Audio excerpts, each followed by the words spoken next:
All right. Hey, it's like a couple minutes before I said I was going to get started, but I am actually ready. Look, I have an empty desk. It's so strange. It's just the mat here on the desk. This is the cleanest that my desk has been in, like, I don't know, a month? At least a month.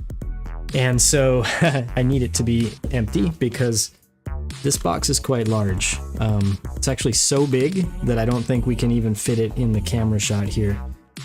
This is the new project. It is the Tactical Unit Commander Aircraft Genesis.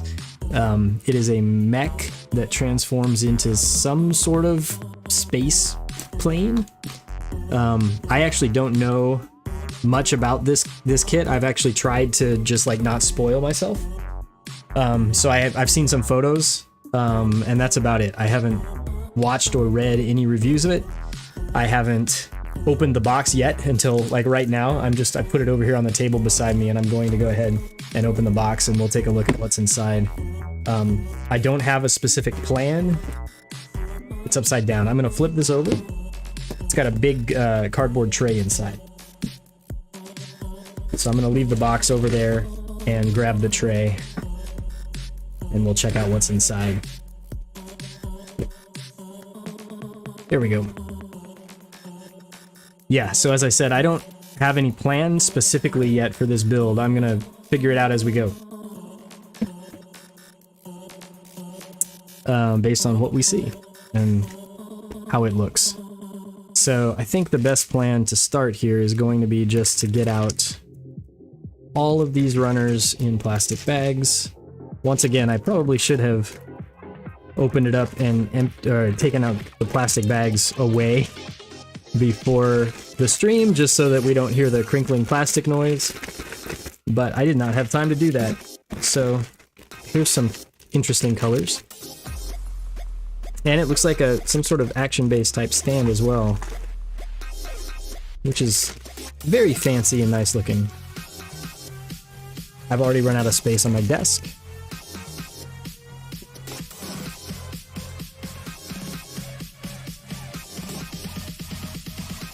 We'll take a look at this in a minute. A couple of screws. Small bag of, I don't know, 10 or so screws. And the instructions. Nice, thick, glossy paper in this book, in this instruction book too. Alright, the box goes over there so that hopefully I can put runners in the box. Before I look at that instruction book, let's look at this, because this seems interesting to me. It looks like that inside of here, along with our water slides and a few silver-ish, like shiny marking stickers, we have this card, which I think is meant to go on that display base. I'm gonna try to take it out here without getting any of the adhesive residue on the card. Yeah, interesting. So this got a peel off cover, so it's a nice acrylic sheet probably to cover this. Once it goes, I assume it slots right into there, right? It looks like it just, yeah, slides underneath there. That's very cool. However, if I'm going to display it this way, I'm already thinking my typical plan with these types of kits is to like paint and recolor them. And if I'm going to recolor this and then I'm going to display it with this image that includes the kit in its regular colors, I'm not sure that that's good. So we'll have to think about that as we go along. I am going to leave this out of this bag here, not put it back in there, and I'm just going to keep it off here to the side where it will stay nice and unblemished. Alright, so back to this book here. We'll see what's in here. Yep, list of runners as normal. This is interesting. So they list for each section of the build which runners you're going to need. up here at the front of the book instead of like immediately prior to each section, which I've seen some instruction manuals do. What are we building first? Interesting. So weapons first. Yeah, they know the correct way, right? To avoid burnout on these builds is to build like weapons and backpack and supplemental stuff first, and then actually build the mobile suit. Yeah, so it looks like that's what they've done, and then it goes into legs and arms. Oh, I guess legs and waist first, then arms, torso, head. All right. Yeah, and then it looks like just one page of instructions on how the transformation works into this aircraft sort of mode. So I guess it's not a terribly complicated transformation. Interesting. Okay. And then a little bit of a decal guide here at the back.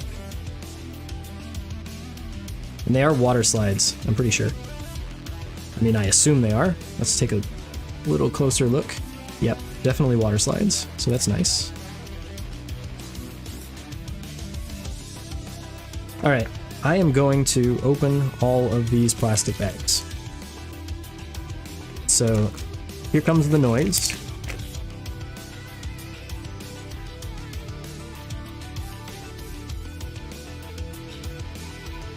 This is an extremely bright red.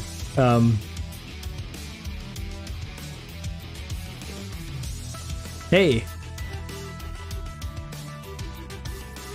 Oh, it's Walter. Hey, yeah. I'm back with a brand new thing going on here. So I'm just unboxing it because I did not have time to unbox anything before the stream started.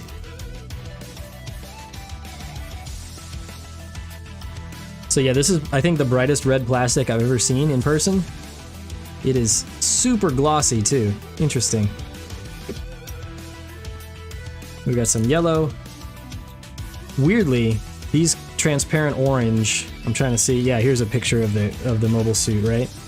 So like the knees and elbows have these transparent orange bits fairly prominent on there, and I don't think I like that look. We'll have to see once it gets built.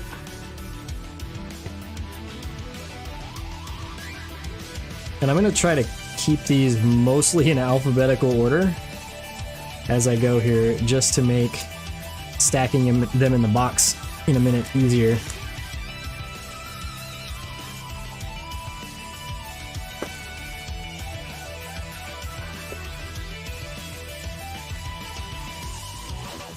So I hope that you use some primer or something on that red runner before the white, because painting over red is always a little bit harder than you expect. Oh yeah, okay, cool.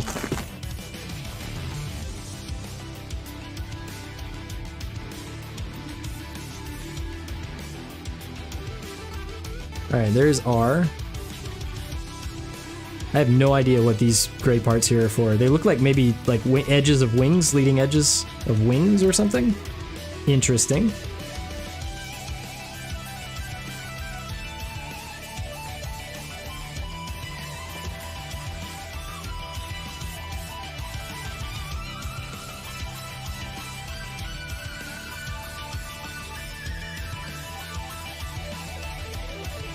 So is it primer from a spray can or airbrushed?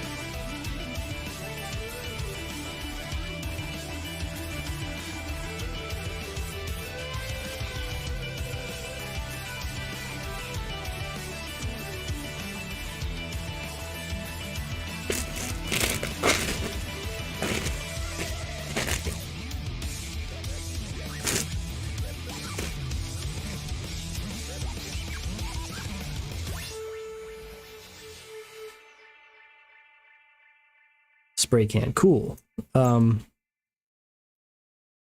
Yeah, so I assume I've only used spray can primer I think once or twice, and it's been a while. But my technique with airbrushed primer is always to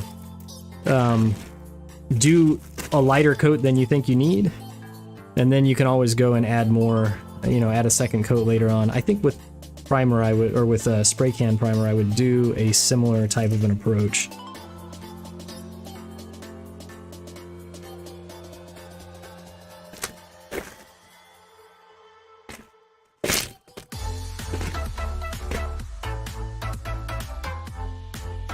So most of these runners are duplicated, like there's 2 C runners, there were 2 D runners, and so on.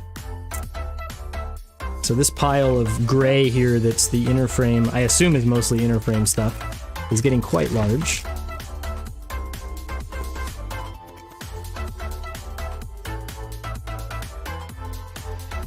We have 2 J runners, this a lighter gray, and I don't know where those go in the stack. Let's see. Alright, that was interesting. So I picked up this stack of runners and I tipped them this way, and a part fell off and hit my leg and has gone onto the floor. So that's not necessarily the greatest of starts.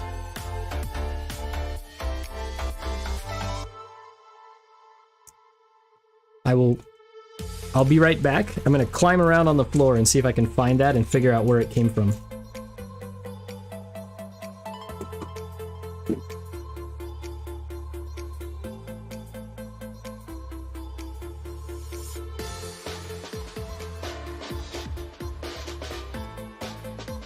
Alright, that was fairly easy to find. It's obviously some sort of thruster nozzle. And as far as where it came from, I have no idea.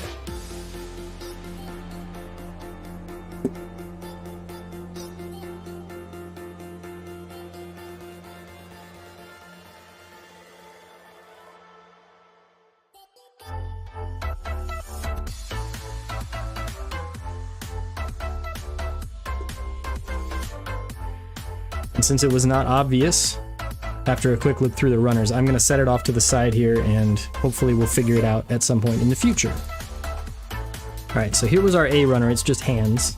I think that now I have A through about J or K already in the box in order.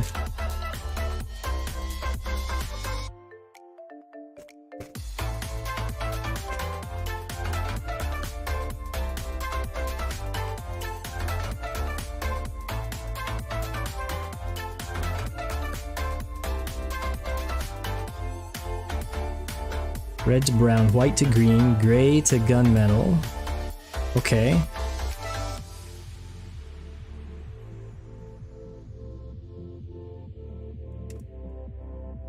Yeah, that could work.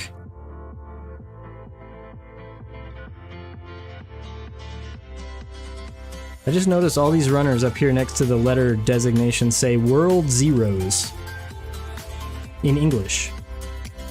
I'm used to just seeing Japanese text up there. That's interesting.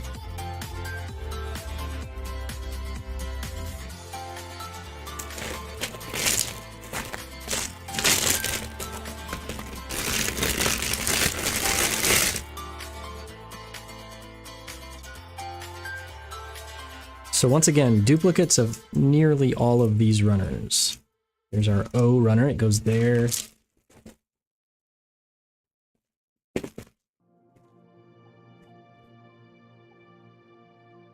Not sure what that is, we'll check that out in a second. There's M, which goes before N, and this one is E. So I was missing one of my letters that's over here in the box.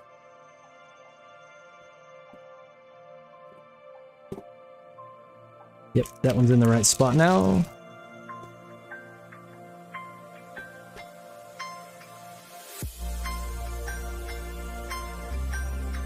It's a very large number of runners. Q goes there. But really not a lot of different colors, right? There was like the main gray for the inner frame and then a lighter gray. And then there's all of these are the same white, and then all of these are the same blue. And then these are just a dark gray again. I think that same dark gray that is used for the inner frame, and then these little runners are the only additional pops of color that we have.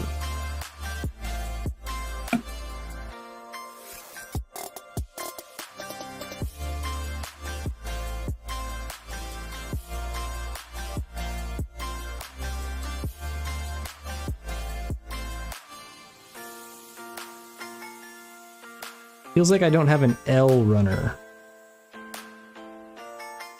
Unless I got them out of order over there, which is weird. See what the book says.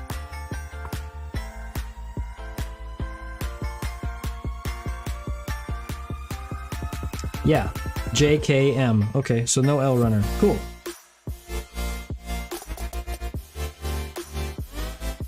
And I forgot to open the base.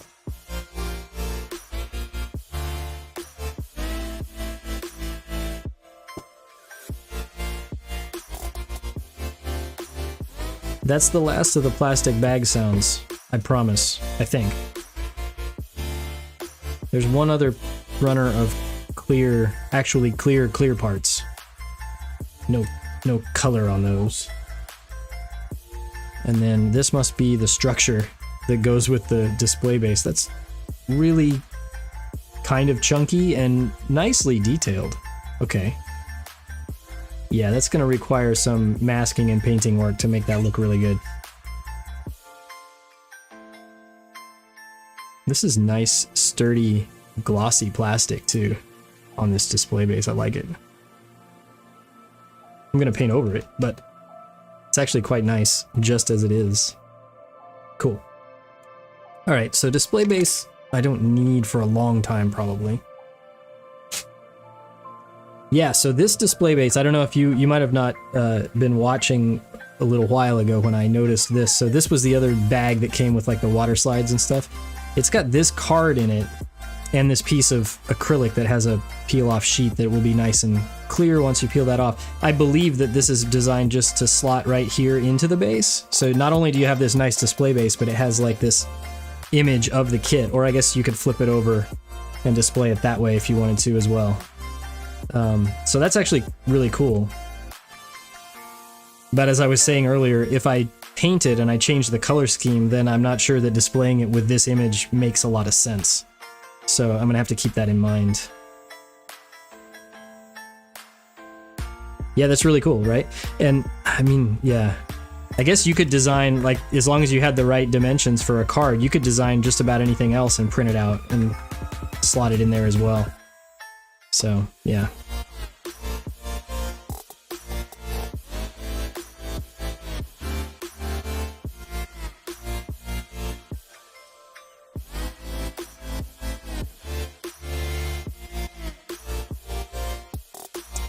I'm doing well.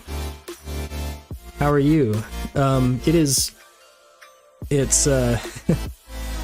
didn't mention when the stream started, but I'm starting to hear in my headphones, and hopefully the mic won't pick it up.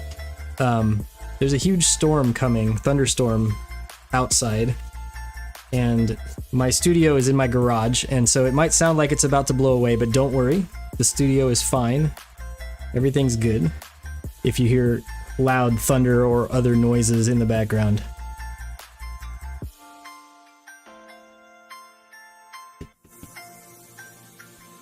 Alright, and we are going to build this, I think, in the order of the instructions, which means that it's weapons first, which is very different.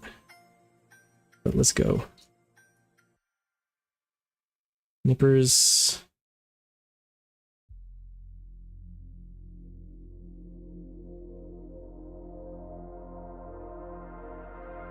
Oh, nice. Yeah, this is not my normal stream time, so normally I stream in the mornings for me. Which is like about 4 hours ago.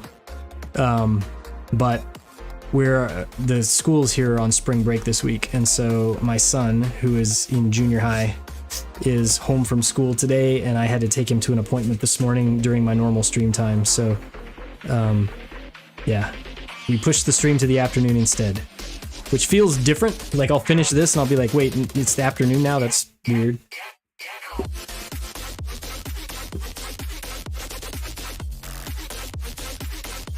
Our lighter gray runners looks like mostly the weapons stuff that we need here.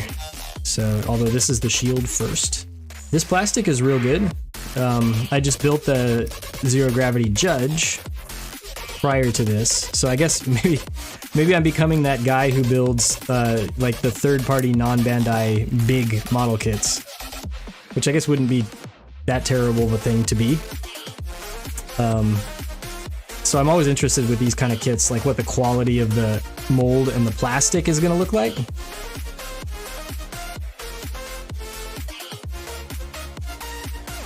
Oh yeah, so the zero gravity, it was on the shelf right behind me up until last weekend this past weekend when I finished it. And now I've moved it inside the house to the display cabinet because that way it can not get dusty since it's completely finished. Turned out really good. I was super happy with it. Actually, I need to find like some sort of a competition somewhere or something locally here to just take it to and enter it into, I think, because it's one of my favorite builds so far.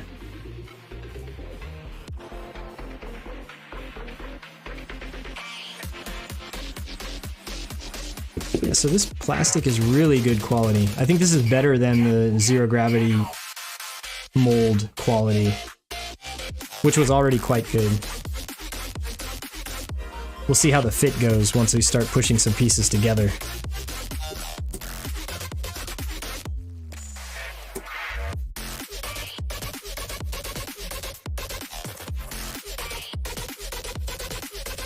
Why did I get the F runner? Oh yeah, right there, 23.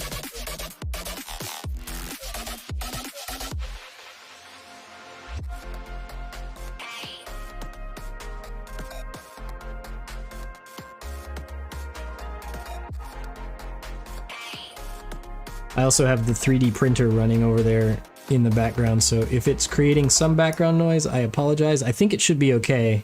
I checked it earlier, and I think the background music has been turned up loud enough, at least that was the goal, to cover up the sound from the 3D printer.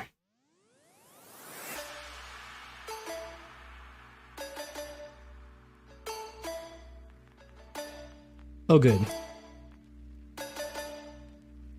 I can hear it, even through my headphones, so I'm glad you can't hear it.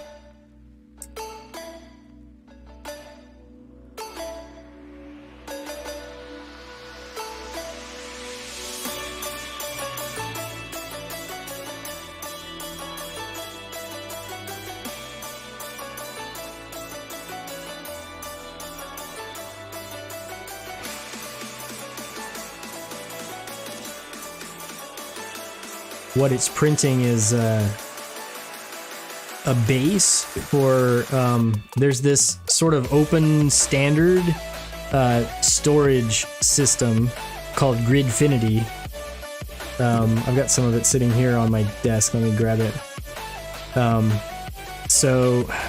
a YouTuber, what's his name? Zach Friedman developed this and sort of open sourced it, the designs for it. Oh, well, my magnets fell out.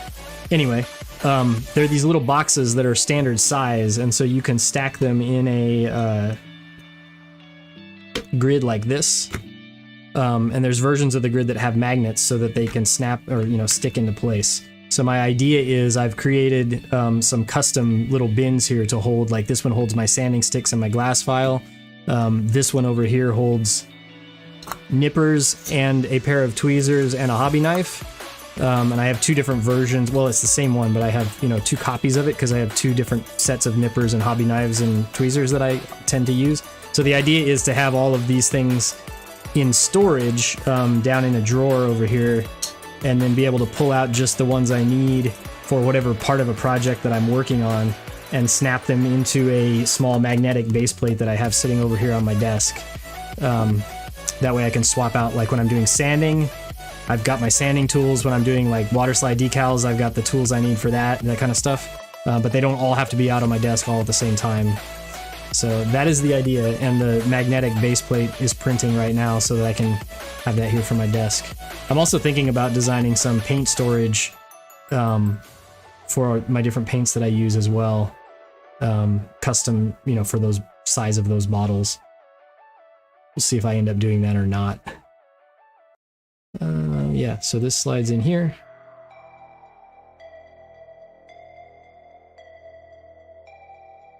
Yeah, organization is cool, but you can be like, it can become a rabbit hole. Like for me, the last couple of weeks I've spent probably more time than I needed to,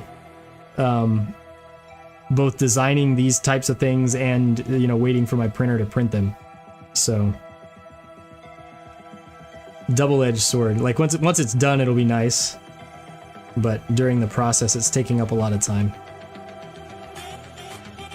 Does the direction here matter? I don't think so. This looks the same from every side.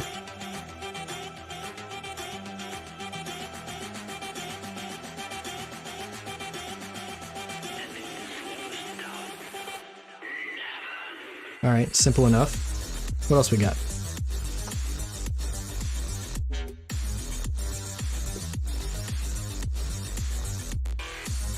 Already one of these super bright red parts, actually two of them, 5 and 6.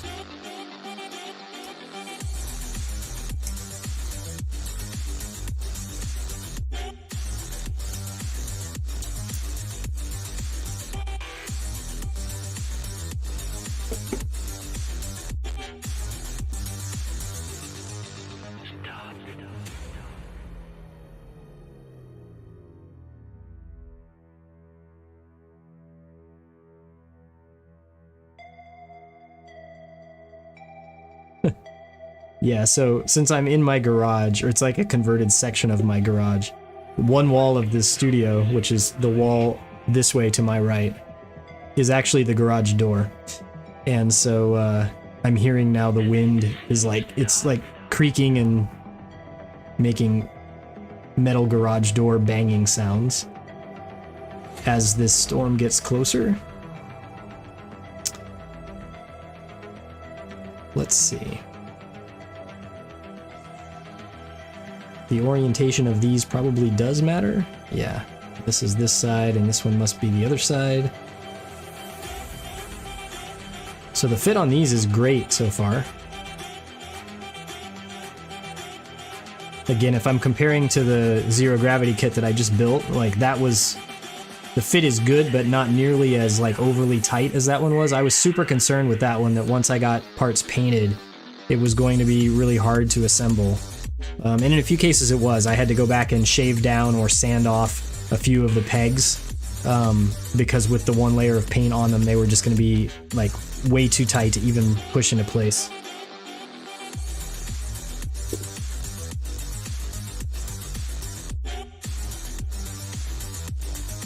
So this, it's early on in this build, but this one seems like it's a much better fitting mold, at least so far.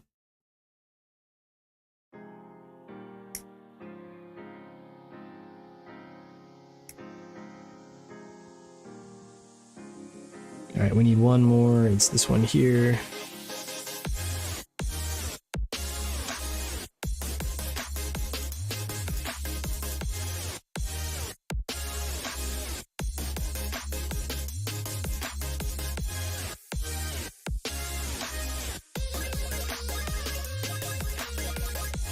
One thing I don't like as much about this mold, at least so far, is that the gates are quite a bit like wider and chunkier than, definitely than the Bandai ones, and I think maybe even more than the zero gravity ones were. So if you're not careful when trimming these things, you're going to leave yourself, either you're going to trim too much and leave yourself something to fill, or potentially leave yourself a lot of sanding and cleanup work.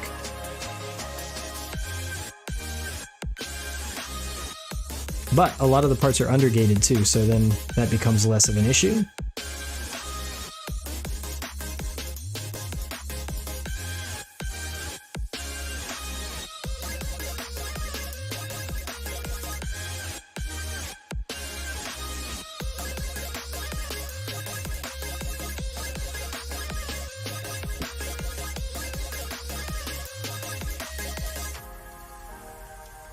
Alright, that's not the right one. This is the right one. This goes down here, but it doesn't attach to anything because it probably attaches to this piece that goes on top. So, I was obviously meant to put this one on first.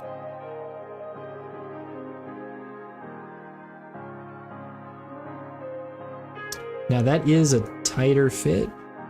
I'm just being careful because I don't want to snap something into place that's going to be really hard to disassemble. I think it's going to be okay.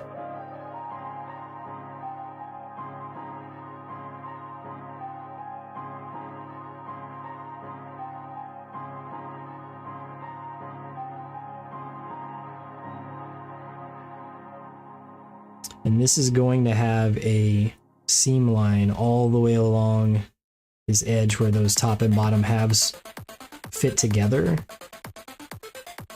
which is not ideal. They do fit nicely enough. Yeah, with a little cleanup, it'll probably be mostly invisible.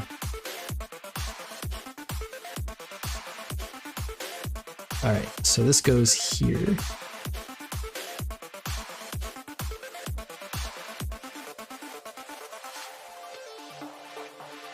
The detail on the parts that have detail so far has been real good.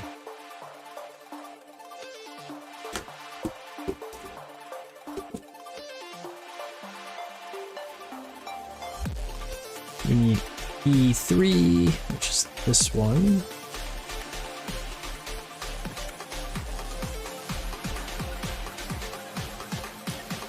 Interesting. So this has these extra little bits here, which are not part of the piece.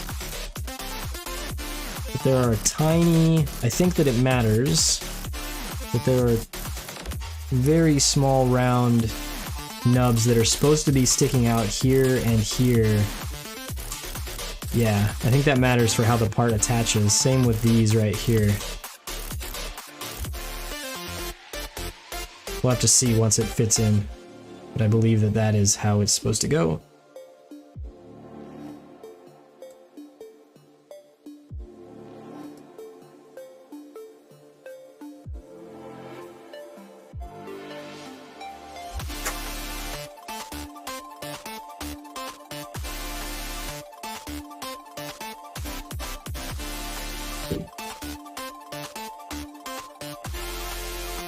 Yeah, that seems weird with those little round things sticking out there, but I'm pretty sure that's what it's supposed to be.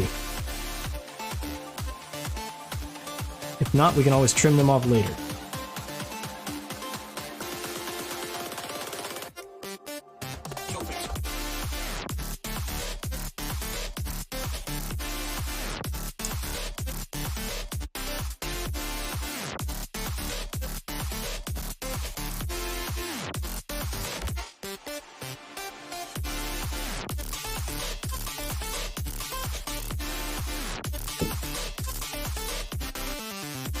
Alright, so this one goes back here somewhere.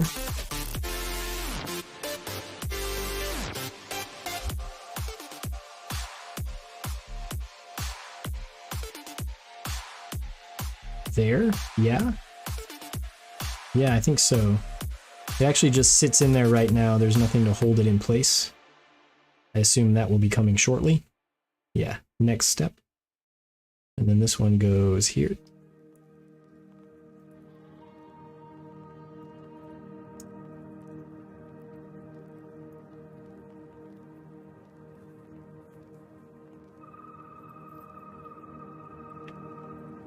Yeah, that's not gonna stay. Alright, you stay there. Just like chill there for a second. Cool? Alright.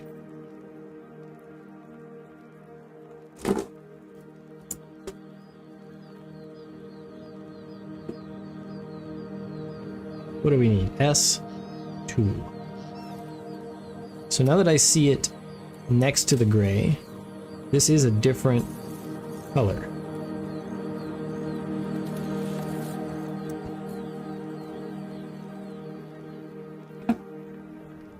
It's dark and a very bluish, or a slightly bluish kind of dark gray.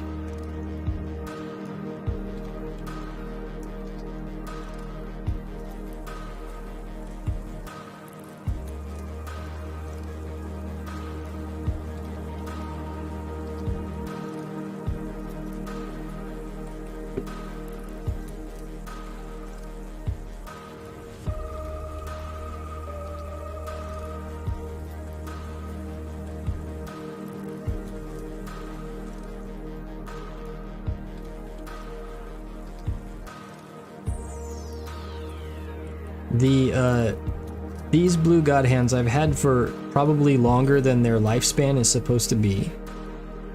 They were amazing when I first got them, and they're still quite good, but it has been like, I don't know, 4 years, 5 years.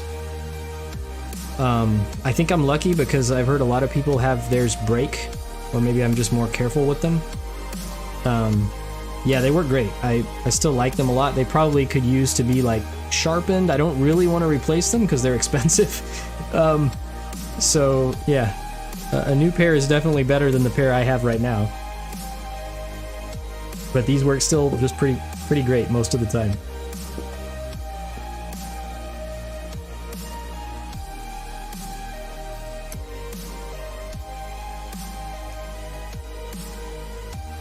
And I know a lot of people use like a separate pair of nippers for cutting the parts off of the runner.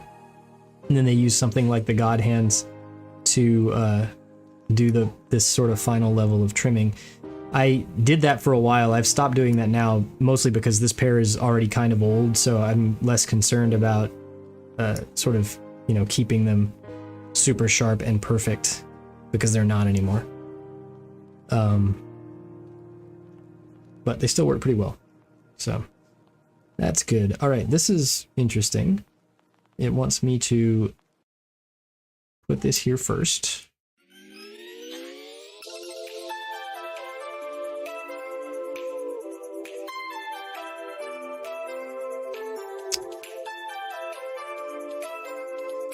The glass file, this one that I got here, is it's actually the USA Gundam Store branded version of the Razor.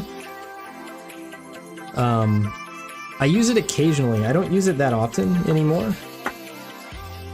Mostly because I'm usually sanding to paint, but if I need to sand, especially clear parts that I'm not planning to paint, the glass file works pretty well for that.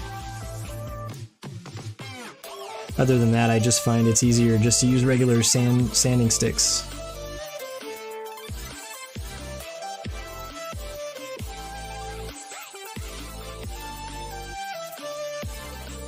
Alright, so they want me to place...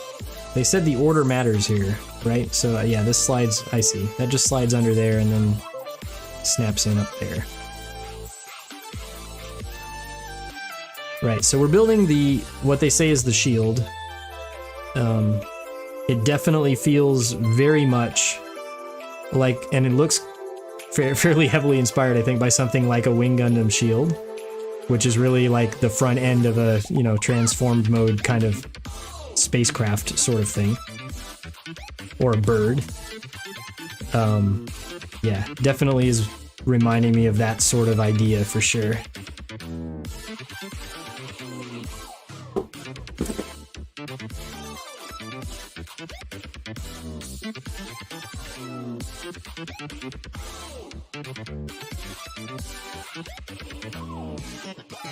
Yeah, it has that wing feeling for sure. I'm not sure that the whole mobile suit does, but this part definitely does. Hey, thanks for the follow.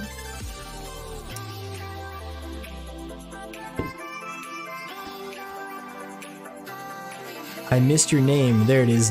Dylan DeFriend. Thank you.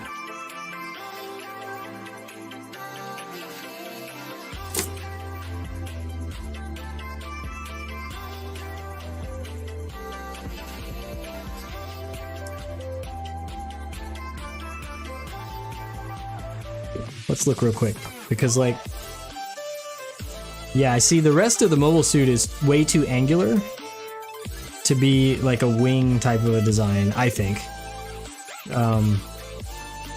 Yeah. But, you know, Infinite is designed by Infinite Dimension, and they tend to have very like sharp angled pointy types of designs, which I think is why I like them, because that's typically the aesthetic that I prefer as well with these types of things. Alright, order matters. They want that other part first.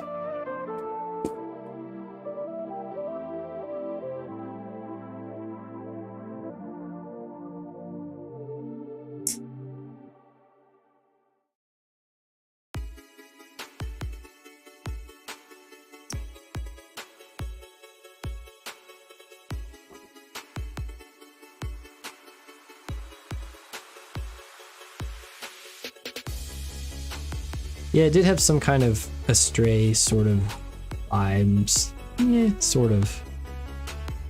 So this is interesting. Oh, do we get to choose? Yeah, look at that. So it could be this part here that was off the W runner. Or the U runner has one, right? So we can choose whether we want this.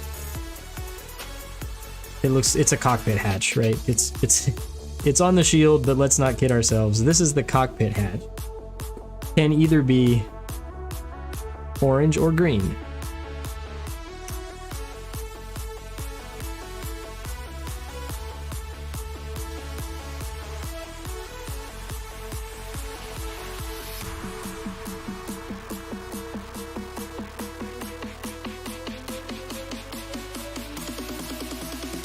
And which color do I choose for it to be? I'm not sure yet.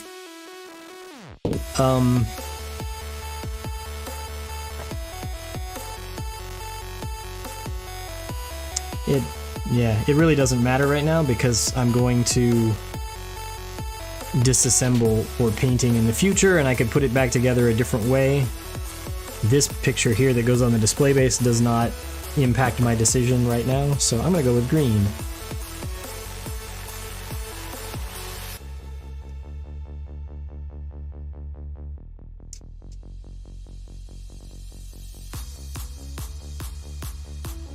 Good fit on that piece. Yeah, so I'm gonna stick with my earlier opinion that fit-wise, this kit is easier to assemble than the zero gravity one that I built last. And it does seem like even with some layers of paint, it's still going to not be a problem to get these parts back together. And also disassembling for paint is not gonna be a problem either.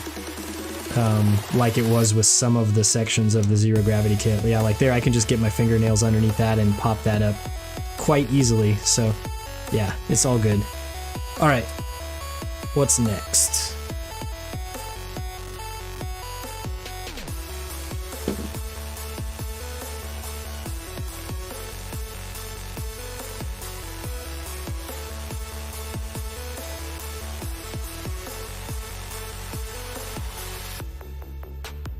These runners are weird. The numerical order on, like, every number is here on the runner, but they're just sort of scattered around in strange places. It doesn't really go in the order you would expect on some of the runners, especially that F runner. I've noticed it. Now that we've cut a few parts off of that one, I never can find what I'm looking for because they're sort of randomly positioned all over the place.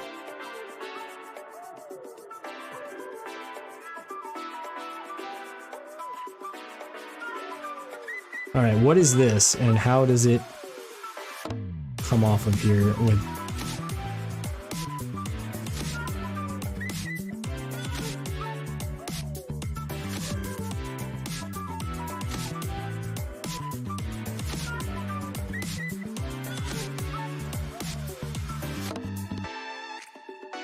Yeah, I guess it's meant to just cut here.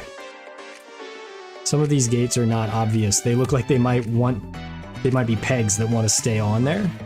That one is like that. All right.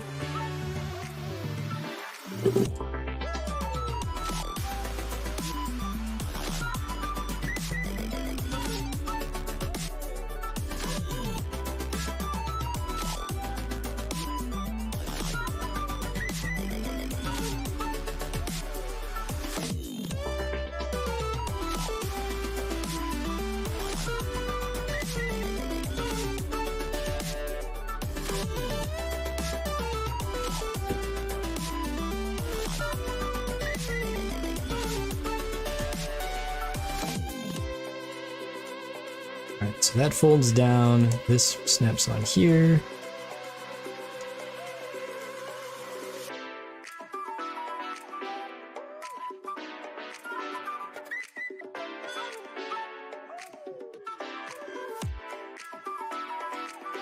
Like so, that's a really tight fit.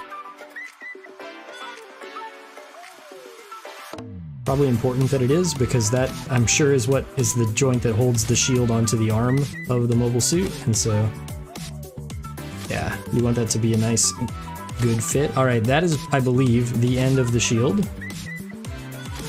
So, and I like all of the detail here on the back side of it. Some of it's molded detail, and then some of it's like parts that are meshed together in interesting ways. So like, let me get a toothpick, we can point with a toothpick. So like these were grooves in this lighter gray part, and then there's a darker gray part that fits inside of there that had these lower sections that kind of stick out through there to make this interesting like layered vent detail. I didn't even notice that as I was putting it together.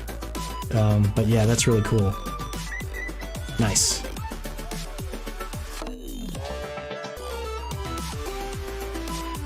Alright, so we'll move that out of the way and work on the... They're calling this the Buster Rifle. I think it's really the only weapon that this thing has.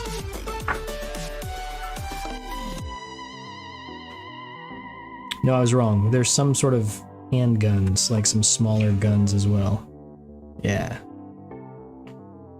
Okay, well this is the large weapon.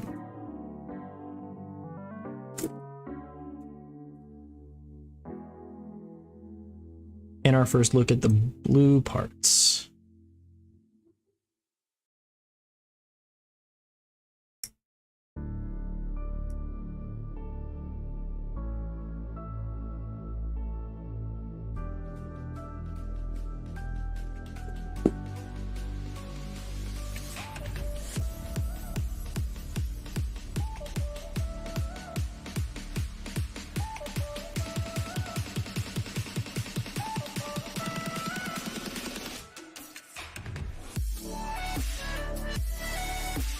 I'm gonna go ahead and grab a few more of these parts that we're gonna need in the next couple of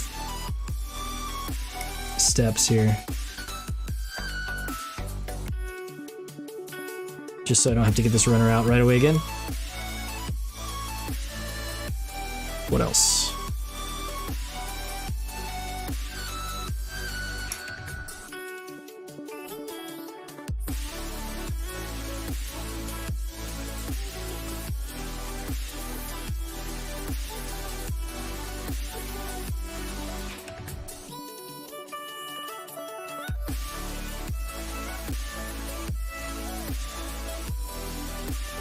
$26.27 as well.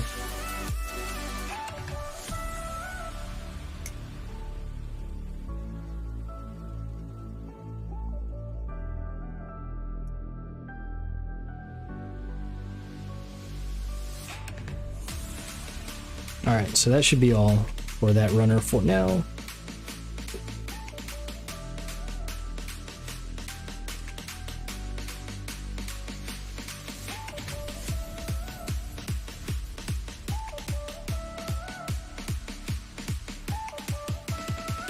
Just looking at this K runner, I think I need almost all of the parts off of it for this gun. Definitely these two here, right? Because they're the main body of the gun.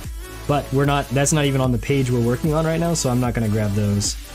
I'm just gonna look ahead on this one page of the instructions.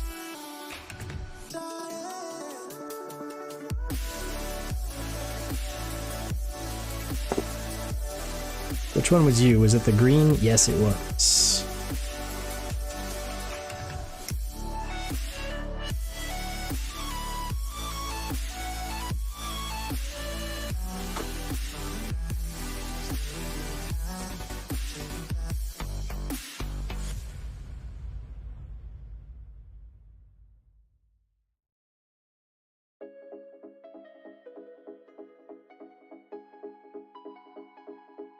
What else have I not gotten yet?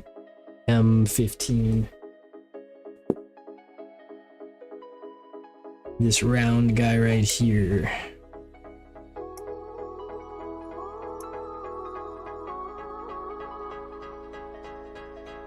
Oh, and also M1. Where's one? There it is.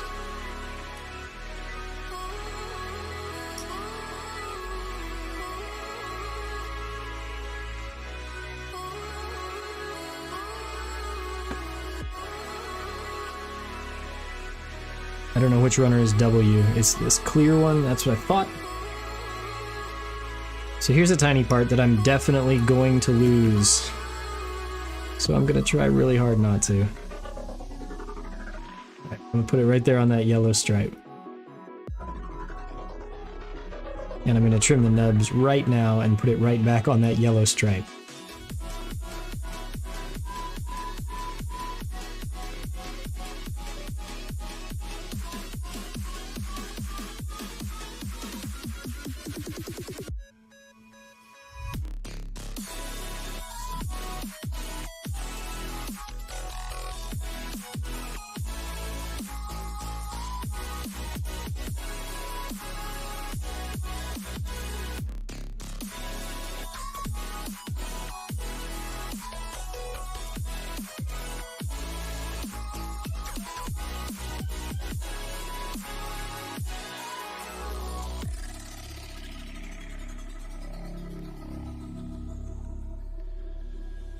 I think that basically all of the white parts...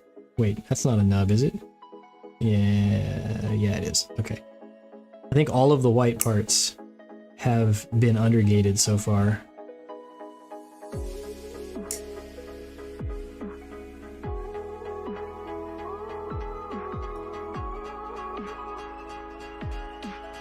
I assume that's a trend that will continue throughout the rest of the build.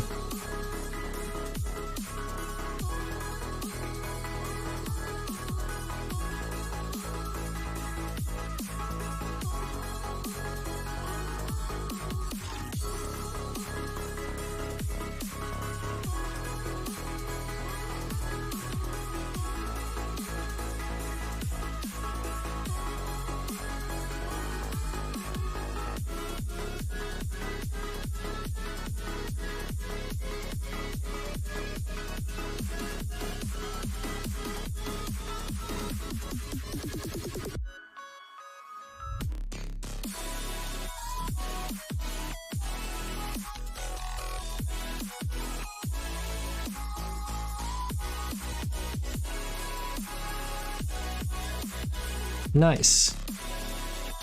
Tell her thank you.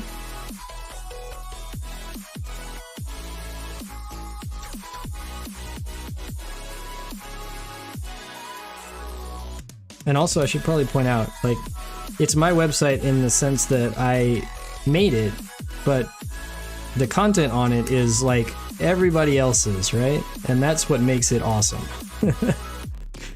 So I am thankful to everyone else who posts the amazing photos that are there. I haven't posted much at all recently, it seems like. But amazing builders keep going there and posting their work, and that's really cool. I enjoy looking at it. Like, every time a build gets posted there, I go check, because I have to, you know, just for moderation reasons, just check and make sure that there's nothing objectionable or whatever there. And so every time somebody posts, I get a notification, I get to go look and see what it is, and I'm always very impressed with the things that people post. We had a couple of good ones just in the last 2 days or so.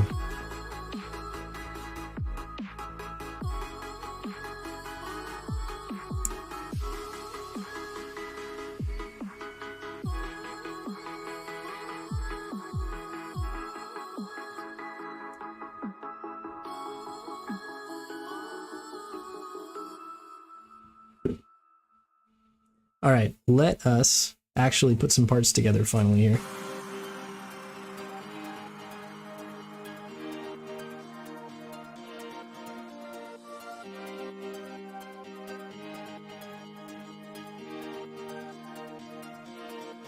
And as I do so, I'm thinking about whether it's going to be hard or easy to take these back out later. I think it'll be fine.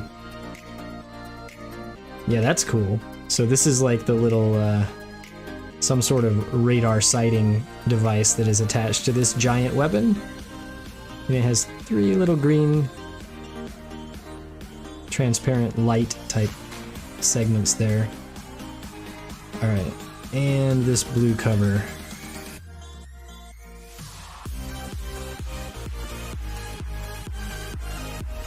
Oh, this way.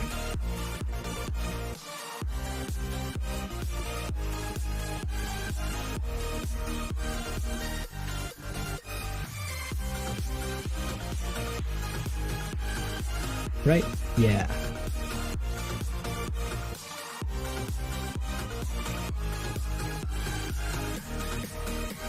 No, that's first. Okay. Oh, I see. That slides under there, and then this snaps on here.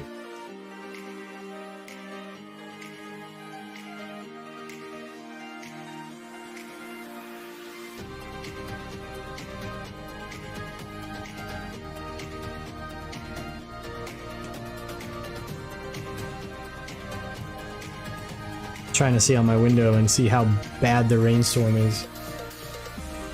It doesn't look too bad right now. It's definitely raining though. Alright, these go together, right? Or do you go with this one? No, that one goes with that one, this one goes with this one. My first guess was correct.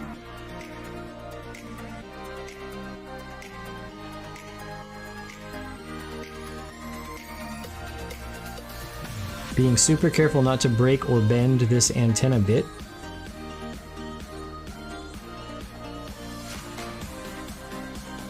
This goes this way. There is a very small... Yeah, it's going to be impossible to see on camera, but there is this very small ridge on that peg there so that you can only... it'll only fit in one way.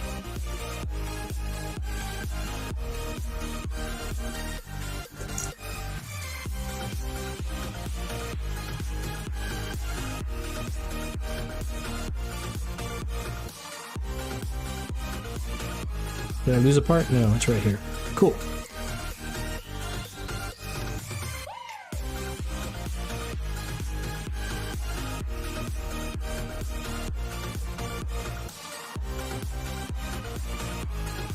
That's always the danger, right? If I cut off too many parts all at once to save time, then I have them all laying here on my build surface and I might lose one before it comes time to actually put it on the kit.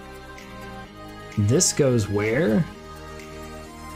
It's not awesome that the instructions are just like pointing in a random space that's sort of behind the part. Yeah, that's not going to help me at all.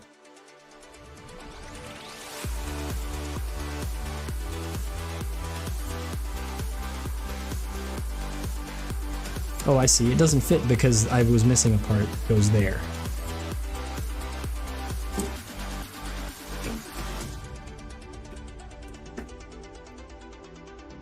That might help.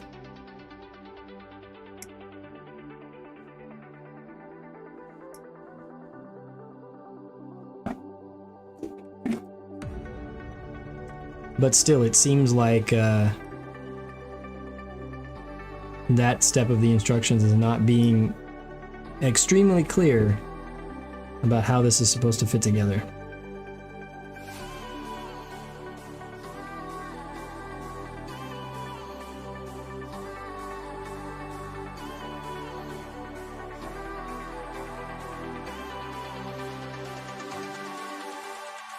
Alright, so this goes here. Yeah. Let's not break that little antenna.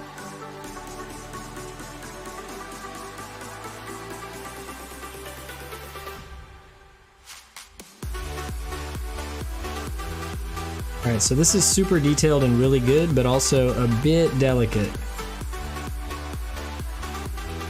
Alright, that's correct, and now I see where this goes. It's right here. And the orientation matters. Right. Right.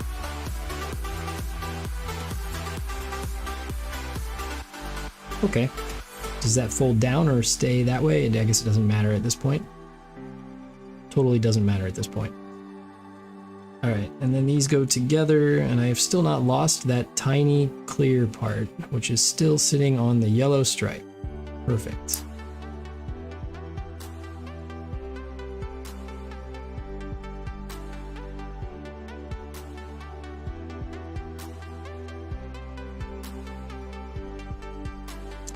If I put this in here, will I ever be able to get it back out again? I think the answer is yes.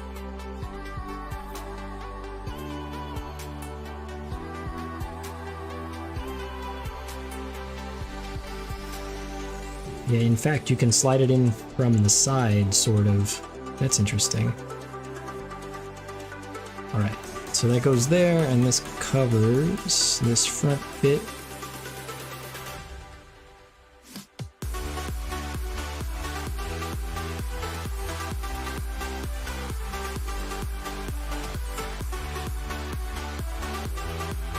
Hey, first page is done. How long did the first page take? We can gauge how long the entire build is going to take if we just extrapolate out from there, right? That's how it works? Probably not.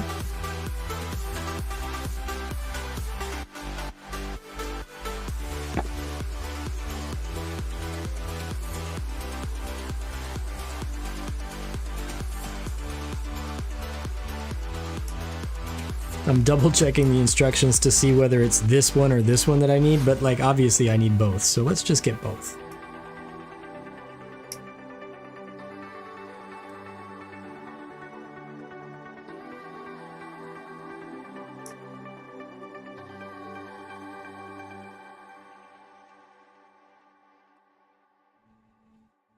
I'm extremely impressed with the amount of detail that's molded into these two parts that I just cut out of the runner there. Those are really good. All right, I'm gonna sit here for like 30 seconds and just stare at this part to take it all in because it is quite good. And I'm imagining painting. All right, cool. Let's continue.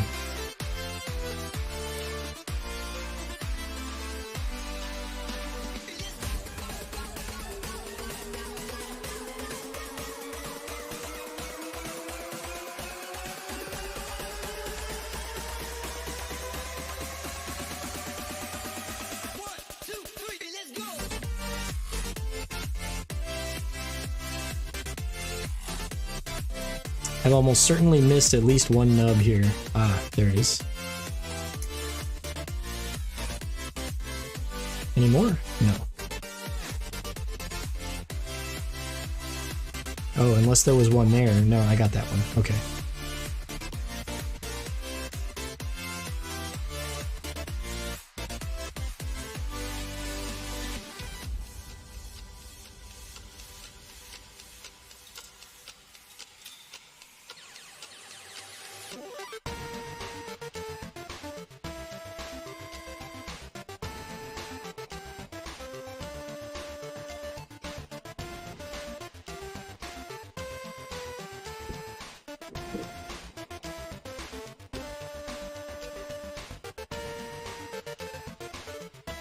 It's my favorite F runner again,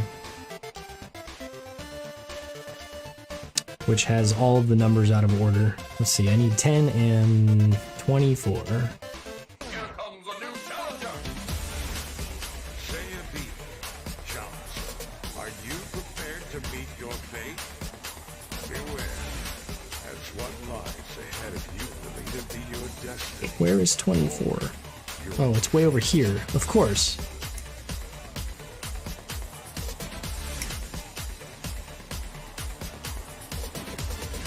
And then 22 is probably like way on the other side. Yeah, it's over here. Okay. I've deciphered the code. I know where all the numbers are now. Any more from this one? 1. That's gonna be up here.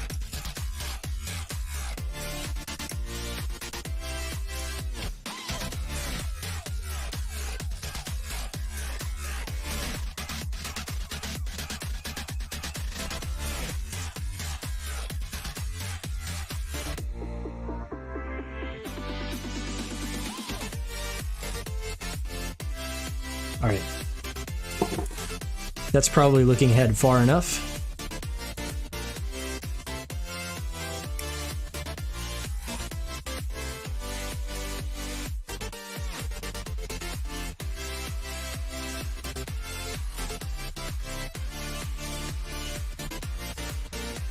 So I'm curious, have you guys ever done that, like the approach where you cut out all of the parts for a kit and maybe like sort them into like separate little bins or something by runner letter or by color or something, and then just go through the instructions and assemble the whole thing. I have done that once or twice, but only for like high grade sized kits. Yeah, I think you could definitely, I've seen people do that, right? Like a blind build where you get the parts, like maybe even have somebody else cut out the parts. As long as it's a simple kit, you can usually, I think, figure it out. Especially after you've built, you know, a few of these, and especially if it's like a Bandai kit, right? Because all of their engineering is pretty similar from one kit to the next. But yeah, I can't imagine doing that sort of an approach for something like this master grade sized, or, you know, even bigger like this one is as far as the number of runners. It seems like even if I just look one page of instructions ahead and I cut out the parts, I already have a much larger pile of parts than I would typically want to have before starting to assemble.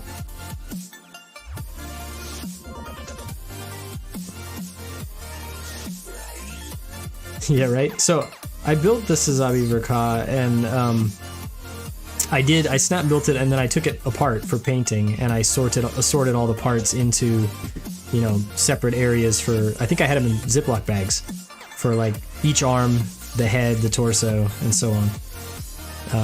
And even then you end up with a very large pile of parts for each section.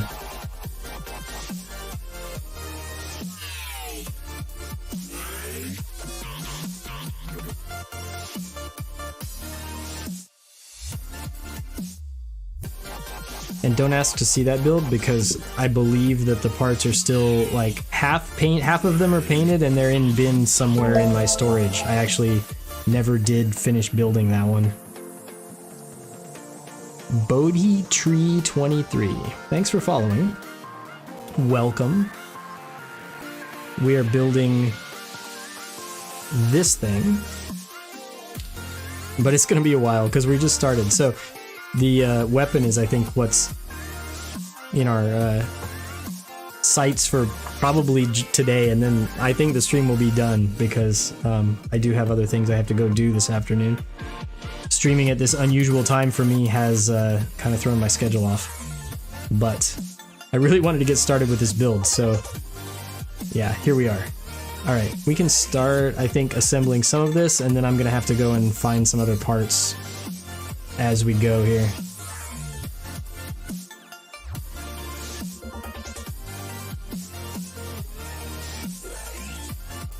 Oh, I see. So this folds up into that area.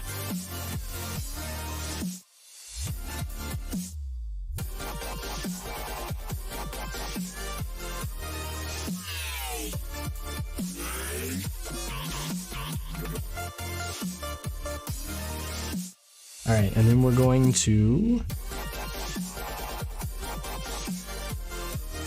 do this. And this. Well, you go here? Is that right? I must go here.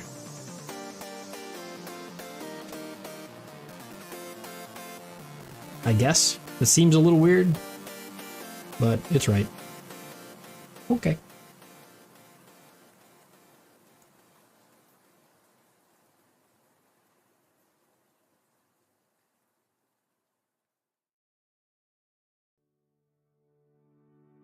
I have this like recurring fear whenever I'm sandwiching two very large parts together like this, that I'm going to have forgotten something that has to go in between. So I always like double and triple check the instructions. And even then I'm like, am I sure? Okay, I'm sure. Let's go.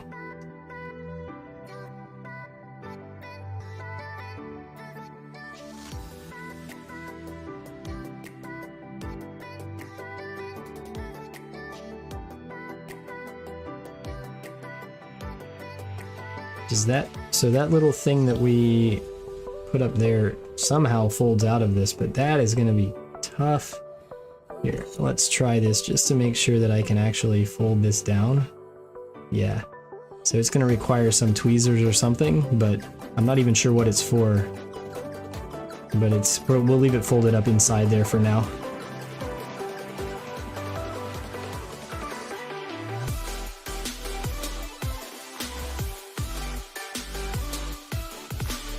So most of that large seam line between those two big pieces is nicely, it's either going to be hidden under something that probably sits on top of this because of those two pegs that are there.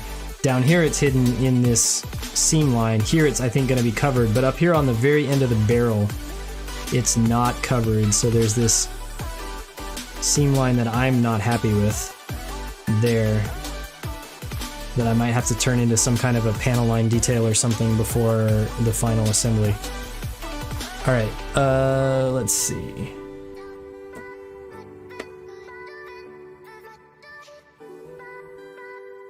Our first look at the yellow runner. It's a very bright yellow. You gotta say, I think these like accent color things, some of the brightest colors I've ever seen in molded plastic. That's a super bright yellow. This transparent green is like really bright transparent green, almost neon orange.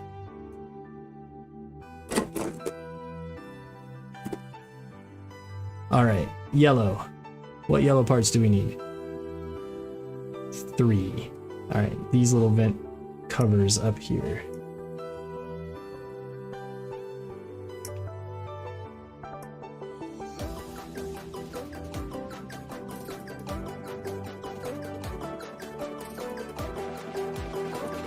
Yeah, the green, like part of me wishes after, especially after we looked at this sort of windscreen for the cockpit area, and we could choose between the neon orange or the green. I definitely like the green better, and I kind of wish that these, like all these orange parts that are here on like the knees and the shoulders would have been green instead. I think it might have looked better that way, but you can't really change the transparent colors and keep them transparent, so I'm not sure what I'm going to do with those yet.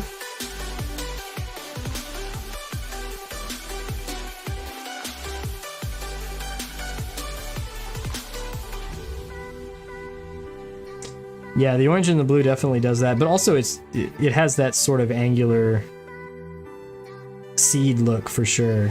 That's why it's weird that this has a wing look. This shield bit definitely looks like a design inspired by Wing, but the rest of it to me is definitely more Gundam Seed like.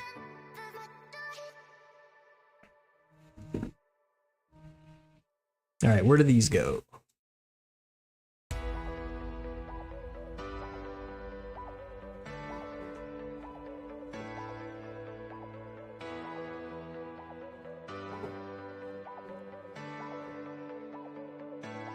Okay, those are nice details. I like that.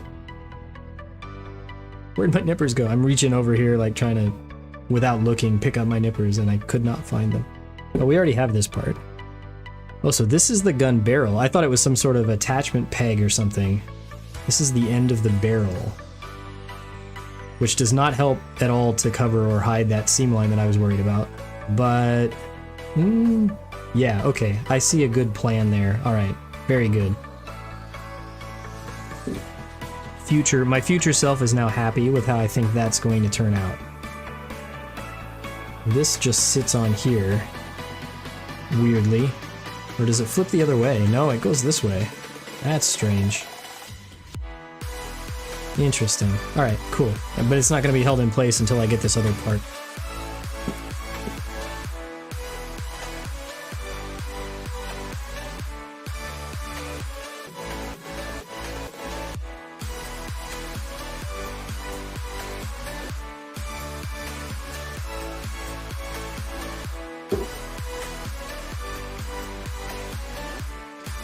I tend to just like all mobile suit designs, or any sci-fi design in general that is like very angly and pointy. And so that's probably why I liked the Zero Gravity Judge so much. And this one has a bit of that sort of aesthetic to it as well.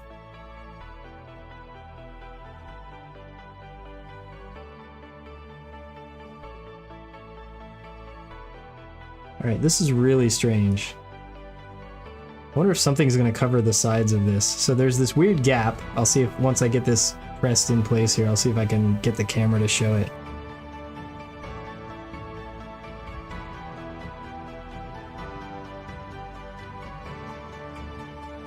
Hey Brett, welcome. think you're our first chatter from YouTube of the entire stream today so far. So congratulations on that.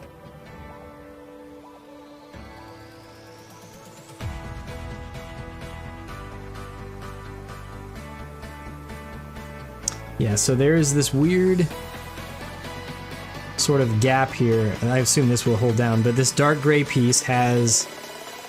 I thought it was in upside down because there's this gap here below it, but it's meant to be that way. And so I assume that once we fit something else on the side here, that's going to make more sense. Again, we have this really cool sort of angled vented detail that we keep seeing in a few different spots on this kit.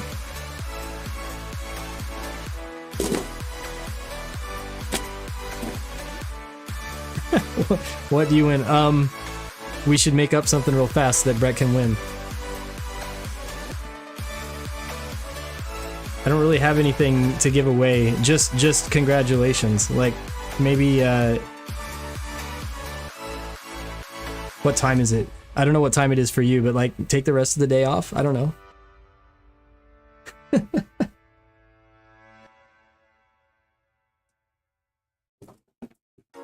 But if you get in trouble for doing that, it's not my fault.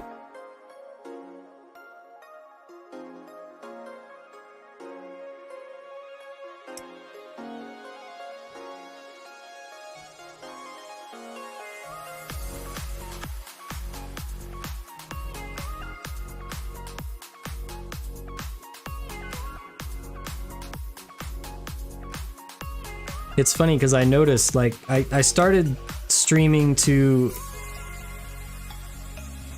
Oh wow, yeah, okay, you get a lot of day off then. I started streaming to Twitch and YouTube both not too long ago. It had been previously just Twitch only for a long time, and so I've noticed ever since I've been streaming to both that people watch on YouTube fairly regularly, but no one ever really says anything over there. And the Twitch people are much more talkative, so... I don't know if that's just my viewers specifically, or if that's a general trend.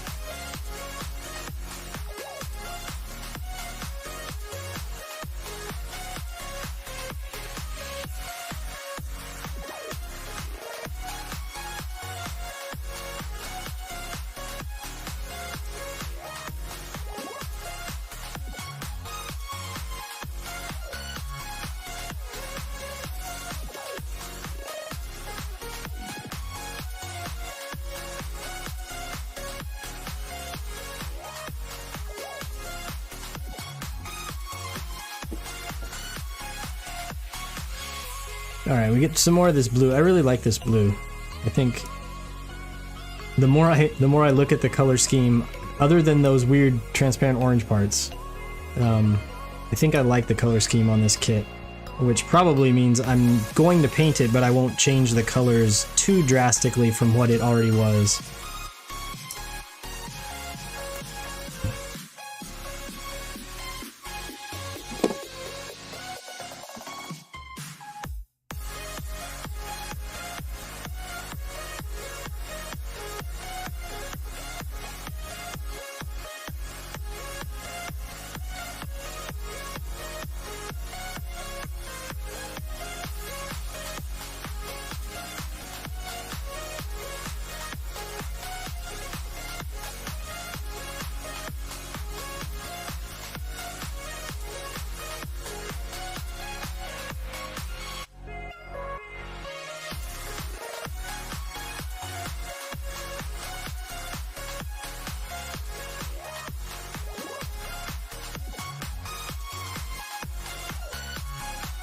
Alright, what else do I need?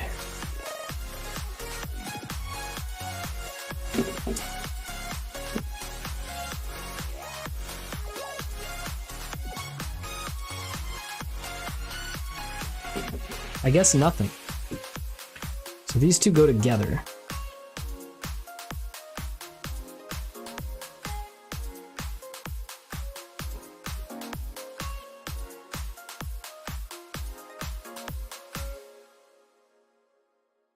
And they have a seam line that's nicely hidden, so that's good. And then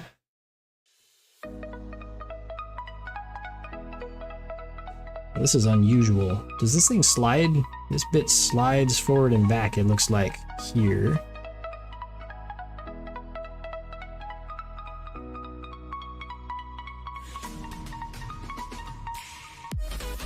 Nice.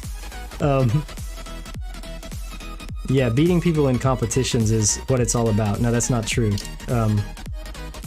But if you want to, that's cool.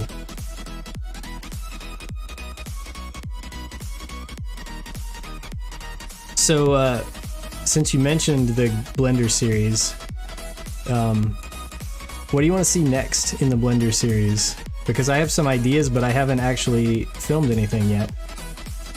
And I'm thinking maybe pipes, like piping detail, is maybe a topic to cover next. You can let me know your thoughts on that, whether you think that would be good or helpful. Another interesting thing that somebody asked me about is like display bases or hanger bits, things like that that you could use to build together into like some sort of a larger hanger type display.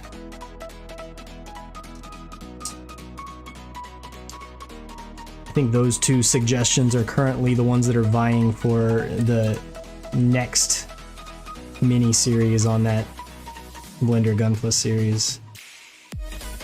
Why is this not fitting? Oh yeah, because there's a nub there that I did not cut. Yeah, that explains it. I'm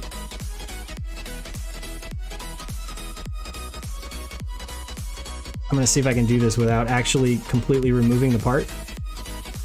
Never do this. Everybody watching, never do this. All right, it's fine.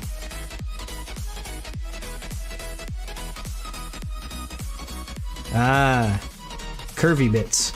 Yeah, okay. That's a good idea as well. Why is this separating? That seems like bad design of these two parts. So these outer parts start to squeeze together and they're causing this to separate at the end up here just from the pressure. Yeah, that's something I can fix later when I reassemble this thing after painting it. But that's gonna be a problem for sure.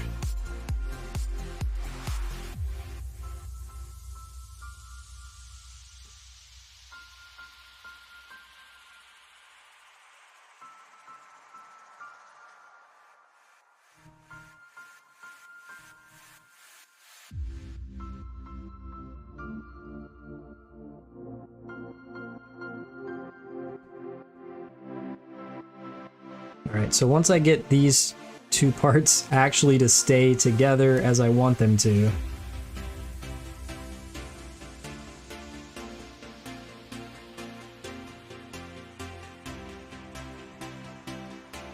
there we go. Alright, I'm going to really quickly type myself a note to remember that idea.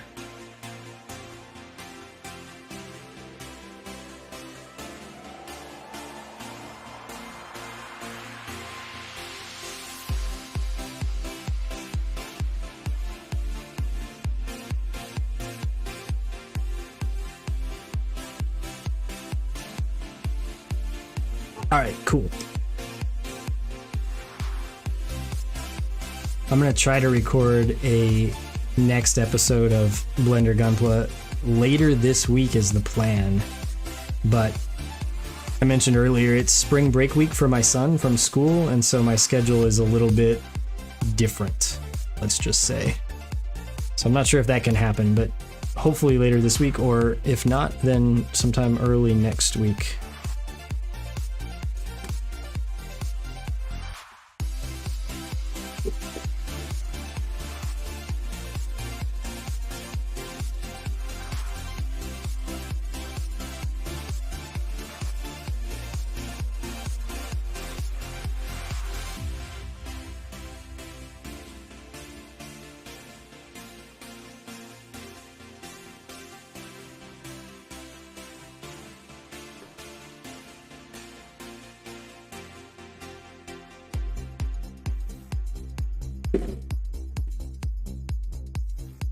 Back to our favorite F runner where none of the numbers are in order. Here's the one I want.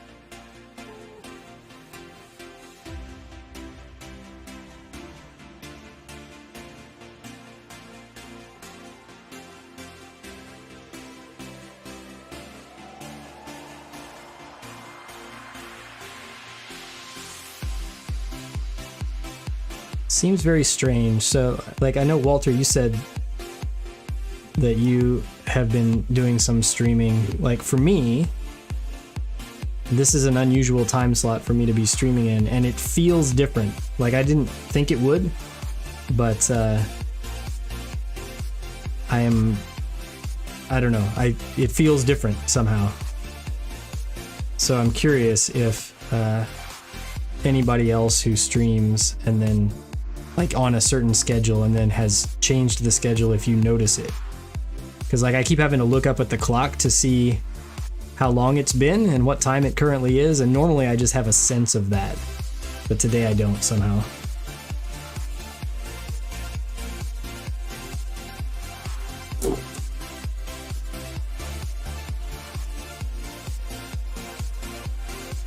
$12 and $13. Where are they? Way over here.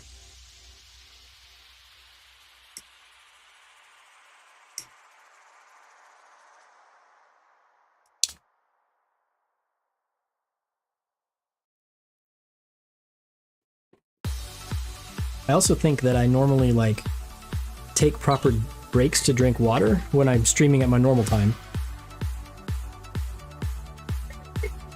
And I seem to have forgotten to do that this entire time today.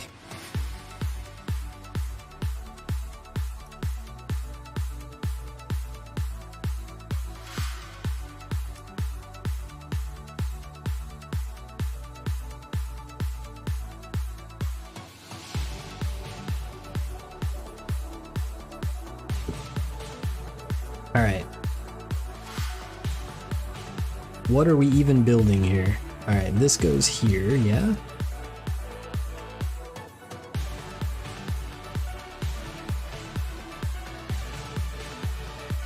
How is that gonna fit there?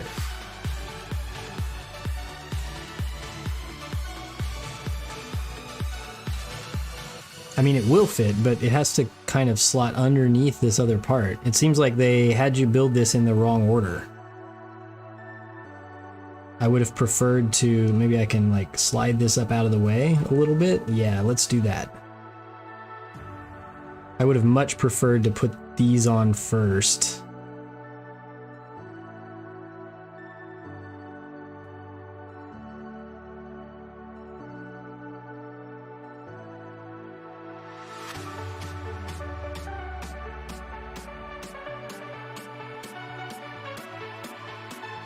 Yeah, I definitely am like a person who likes routine, right? So maybe that's it. Just not being in the same routine has caused me to forget to drink water.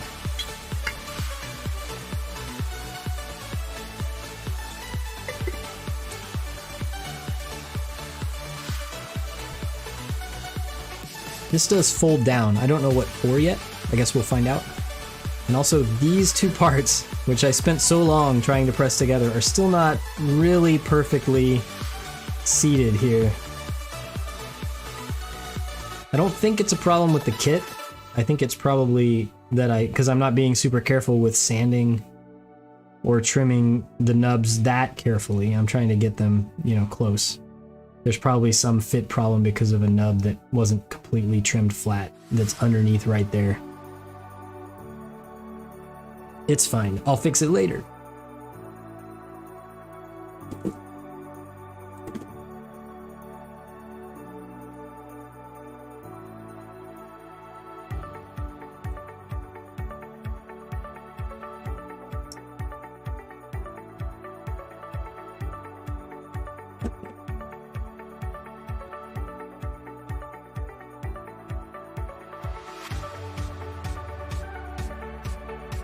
weapon effects. Interesting.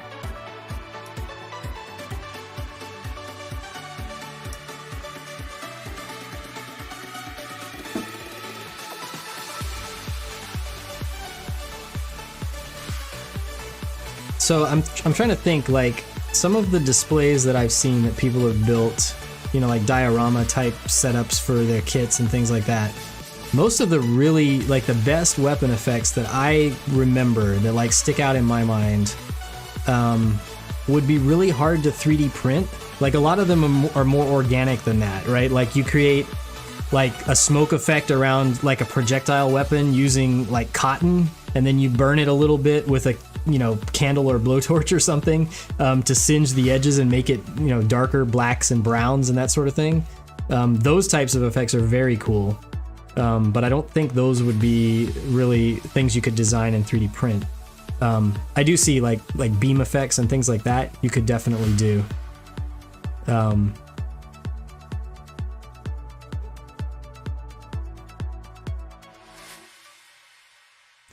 Yeah, it's cool what you can do with, you know, simple things like cotton buds or Q-tips or things like that, if you sort of play with them. And if you manage to light cotton-based special effects, like from inside with little LED lights or things like that, you can get some really cool effects as well.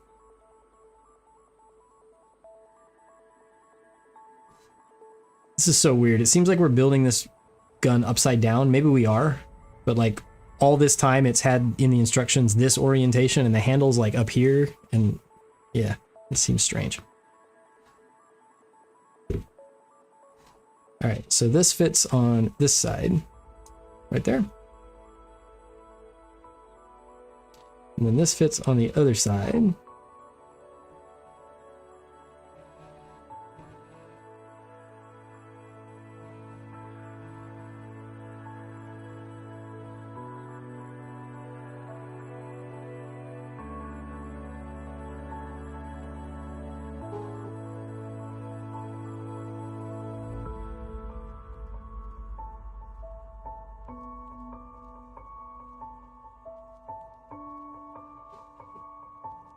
Yeah, that's a good suggestion as well. You know, my local-ish hobby store, where I got this kit actually, they have a decent selection of Gunpla and other mecha kits, but they also have a ton of model train stuff. And I've never really looked through that. I should probably look through there next time I'm in there and see if there are ideas for, you know, small bits of terrain and stuff like that that you could use in displays.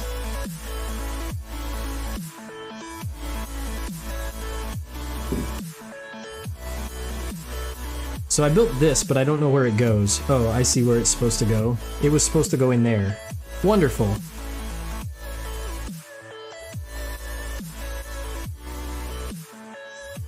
Let's see how I can do this without disassembling too much. The answer is going to be, yeah, I'm gonna have to disassemble too much.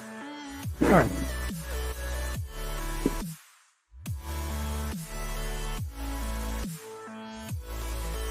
Let's do this carefully. Because this goes on this peg right here, which is all the way across that opening. I don't think it's possible to separate this far enough without breaking the plastic. So I'm gonna have to disassemble it a bit more than I'd like. It's fine.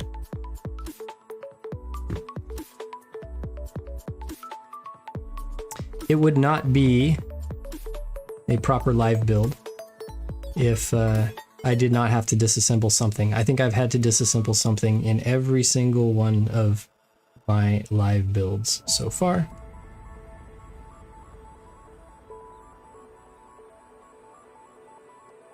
Because, you know, I stopped paying attention to what I'm doing. Careful. So this wants to catch on that little bit. But I don't necessarily want to take this stuff apart, so I'm going to carefully lift it over the top of that, like so. and try real hard not to break the plastic. There we go. And that should give me room to do this. All right, let's get the orientation right.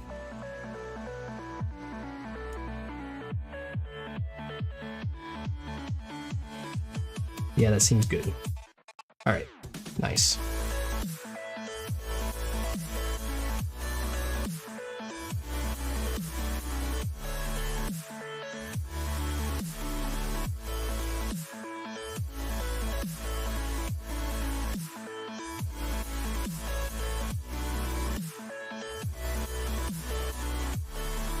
HO scale is close to master grade. Okay. So what is the scale officially supposed to be? Like, what is HO scale supposed to be? Is it... I assume it's not exactly 1/100.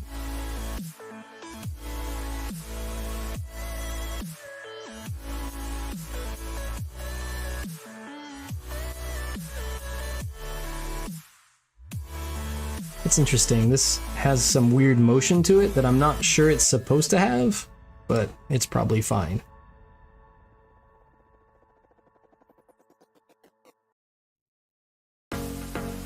Yeah, we'll say it's fine.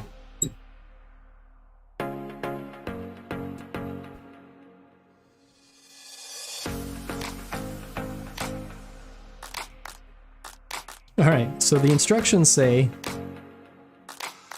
zooming in, the instructions say that these things are propellers. That's not my idea of what a propeller looks like. I get what they mean. It's basically some sort of an engine. It's a propulsion unit, which is kind of a propeller. That's what we're building next.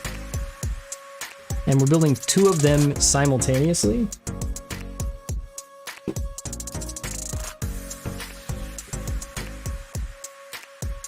At least that's what it looks like to me. And so it's going to be one of those situations where I'm going to actually build them simultaneously. So we're going to end up with doubles of all of these parts.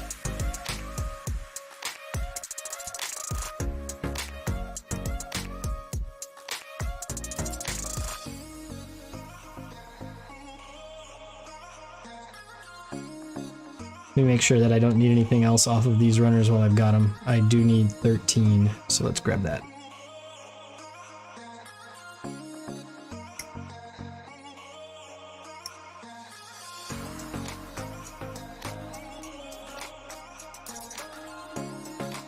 $187, okay. That's very specific. Thanks for that piece of information. That's cool. So yeah, that's fairly close.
Hey, this is that part, right?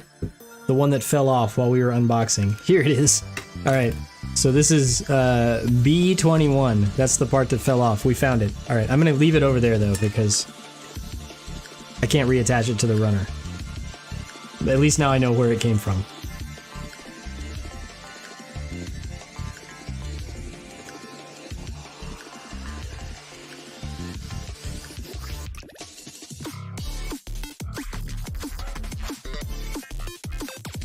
And if you're impressed that I remembered that that part exists, I'm pretty impressed with myself too for that.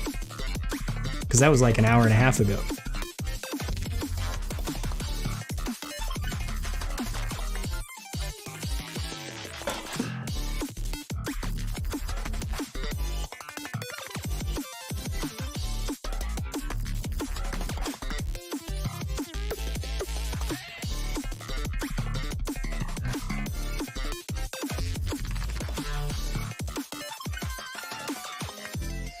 Alright, what we got?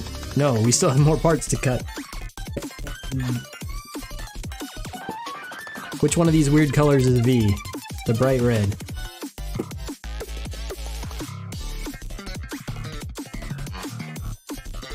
By the time I get to the end of the build, I will remember that V is red and I think W is clear. I don't remember. All those letters at the end of the alphabet are these single one-off runners that are different colors and different clear variants.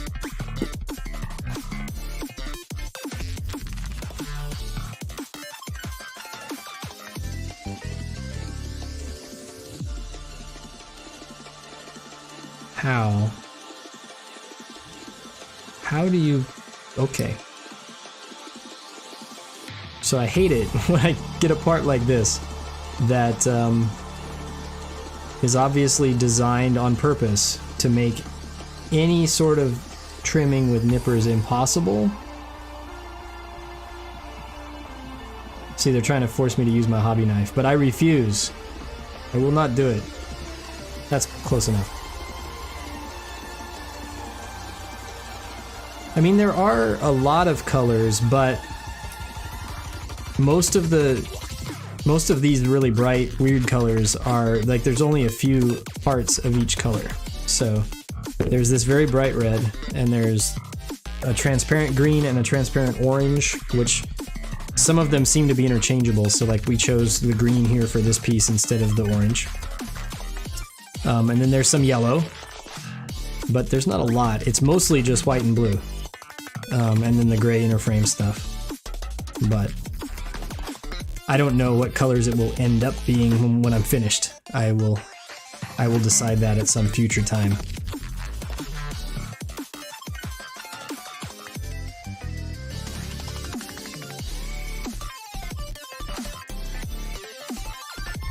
Alright, so that goes there. This is some sort of thruster sort of detail with a red vent cover, like so.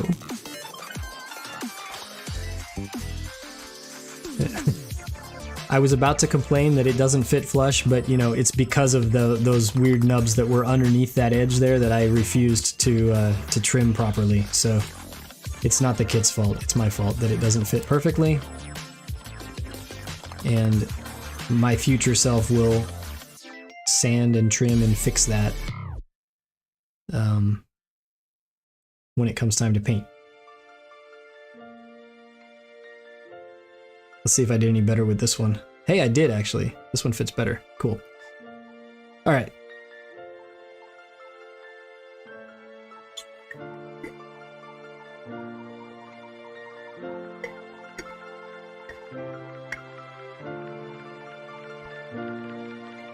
I guess I should just keep these bee runners like right here on my desk because I'm going to need a lot of them. That was really loud. I don't know if you guys thought that bit of the music was really loud, but like I almost jumped.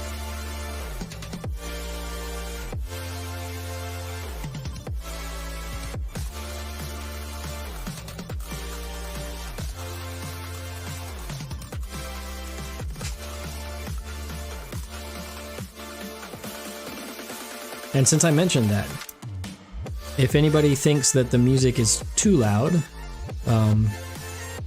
especially in relation to my voice, my 3D printer, which has been going, is now finished. And so I could turn the music down a touch if you guys want. Let me know.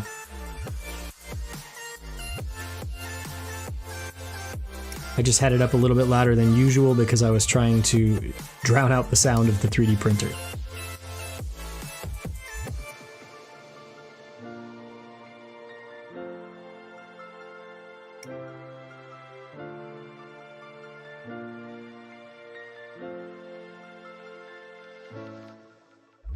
They really like these. Here's another one of those details where we have like fins of different height kind of interlocking and sort of in between and sticking up in weird places. That seems to be the recurring inner frame detail theme, at least for this kit so far.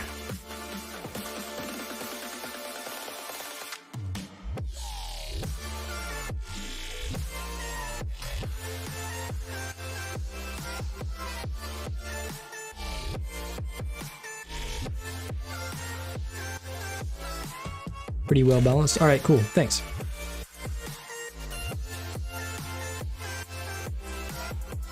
I usually go back and like check a stream, especially if I've made a change to a setting afterwards. But of course, you know, by then it's too late to change it for that stream.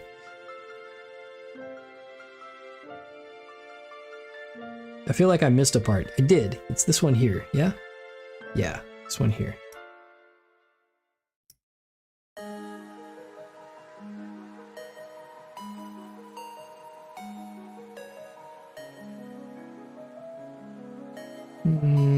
Looking ahead, let's just get, let's get 10 while we're here, because I'm gonna need that one in a bit.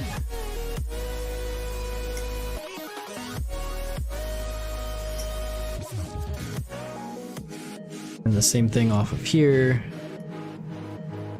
And then I can probably put these away for a bit.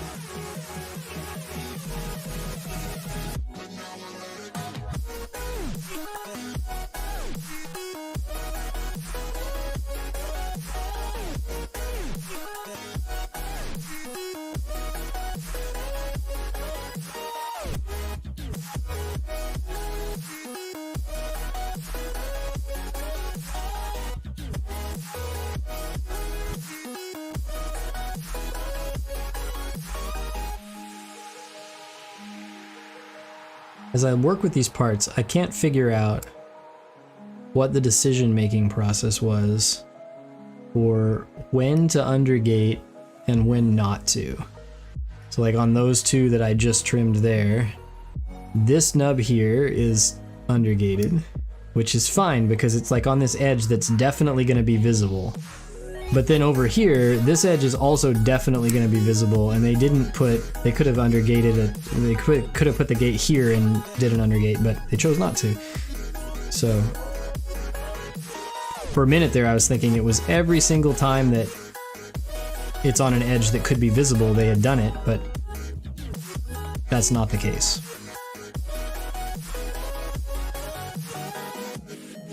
And it's unusual, at least for me, I think, to see a lot of undergating on parts that are like a darker gray inner frame type color or style anyway, which this kit has had, so yeah, definitely some interesting design decisions as far as how to lay out the runners and gates and such.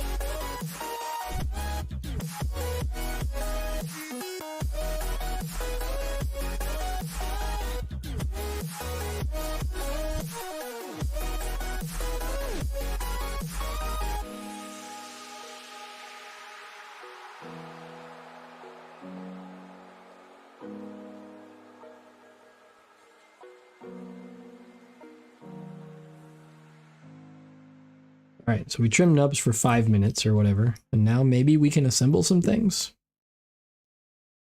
Seems like we can, at least for a little while, until I run out of parts. So this one goes here, and this goes this way. That's strange. Oh, I see. It's up underneath here. Yeah, okay.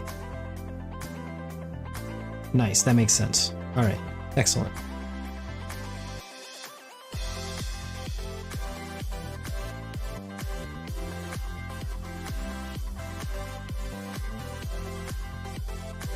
Yeah, see, I am missing one more part.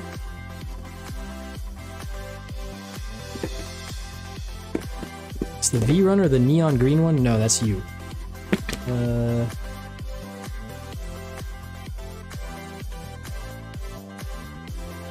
V is red.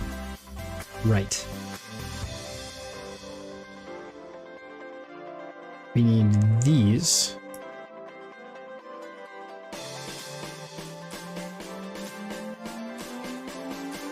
Which definitely looks like some sort of artillery type of weapon.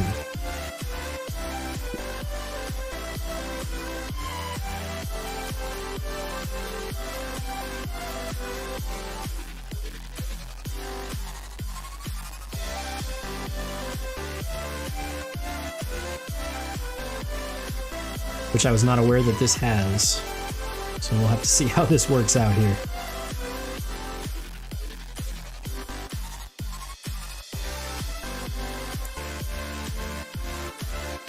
Yeah, so those fit in there, and then we fit the other side on.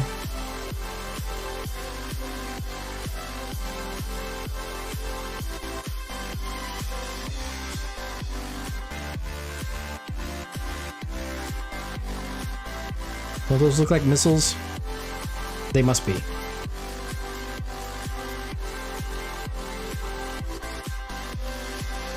Right, so that piece is going to continue wanting to fall off of there until probably something snaps on the sides here. So I'll have to just be careful about that. Let's build the other half, or the other side.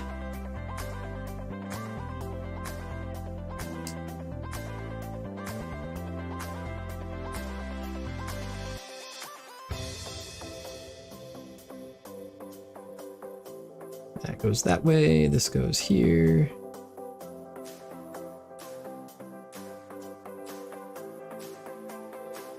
What else? Oh. This goes down here.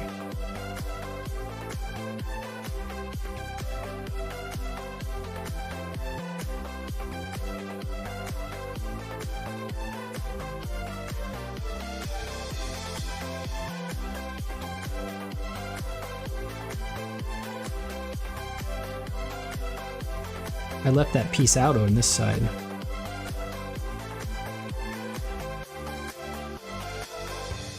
What am I even doing? All right. Let's fix it.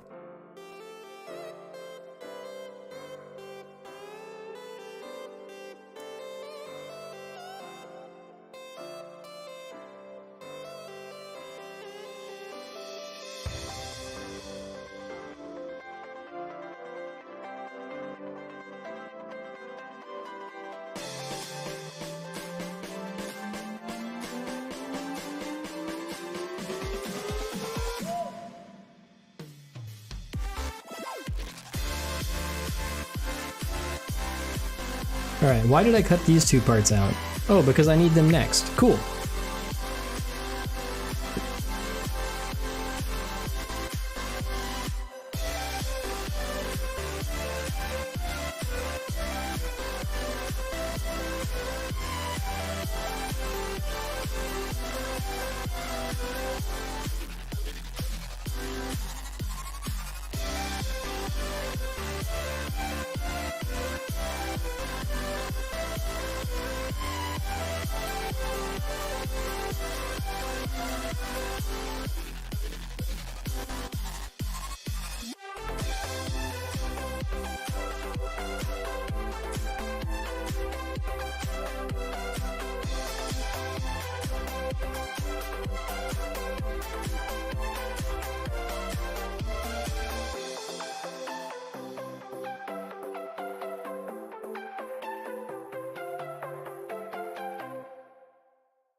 So this goes in here somehow.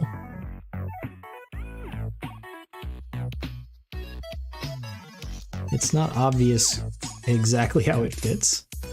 There we go. Yeah, that's a nice detail. It's hard to see up into this vent area here, but it's very nicely detailed inside there. Cool. And then this goes on here, right? Like that.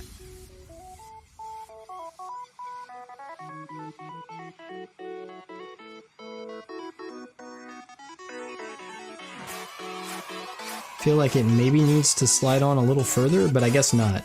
Okay.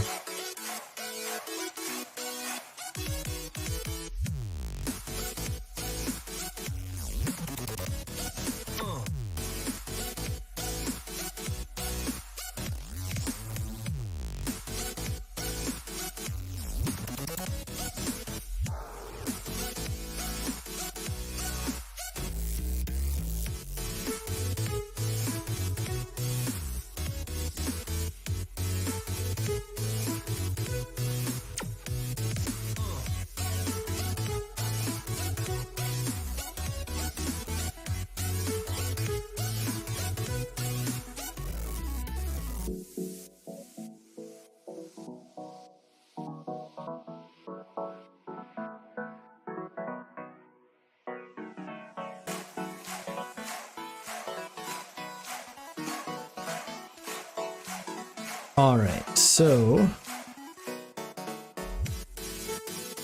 it is nearly time for me to have to stop. And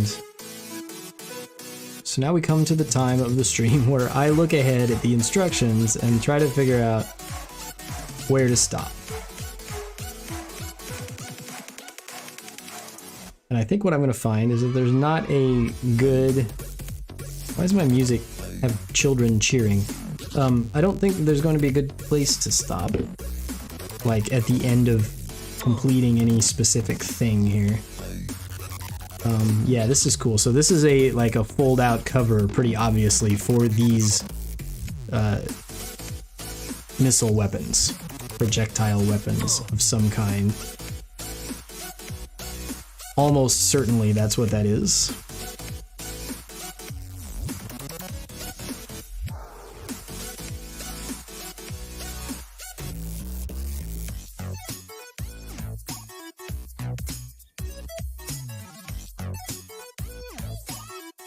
So this sits down here, but it doesn't actually attach to anything yet because there's something else later that it attaches to. That's very strange. So the answer to my question from a minute ago about where is a good stopping place is I have to get at least far enough for this flap to be attached onto these pieces so that I don't lose it.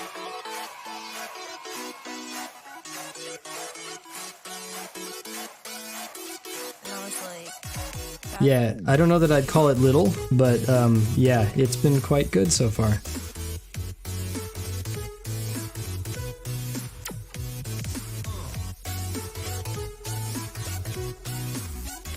And I do find it interesting that they,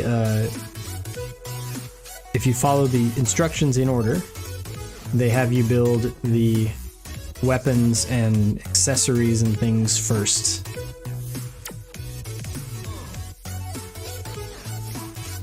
Which is a thing that I do sometimes when I know that I'm gonna have sort of burnout toward the end of a build. If you build the weapons and stuff first, then you don't get to the end of building the actual mobile suit and then you're like, oh, I want to stop now, and you never build the weapons.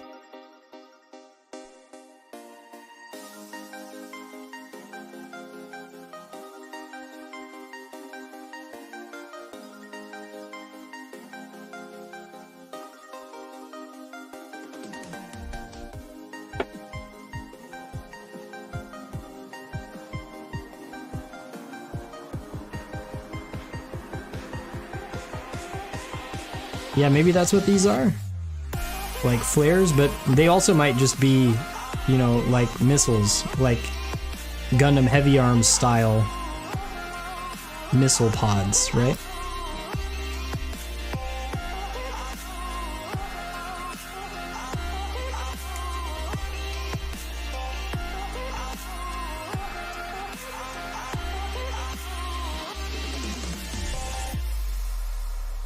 Yeah, see, so this is the trick. You build the weapons first, and these people that designed this kit knew it, and so they, in the instructions, have you build the weapons first.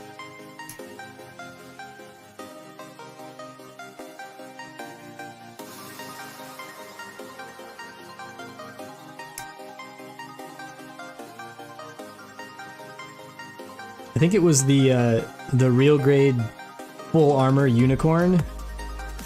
That one I built the weapons first because I was like, I will never build these weapons if I don't do them first.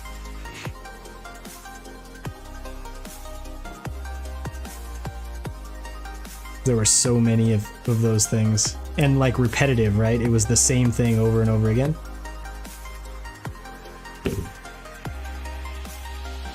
Alright, so at the very least, if we put these side bits on here, I should then be holding these missile pods into place, I think. But given my track record with today's build, let's make sure that I am not missing something else that needs to be in between here first, right? Yeah, we're fine.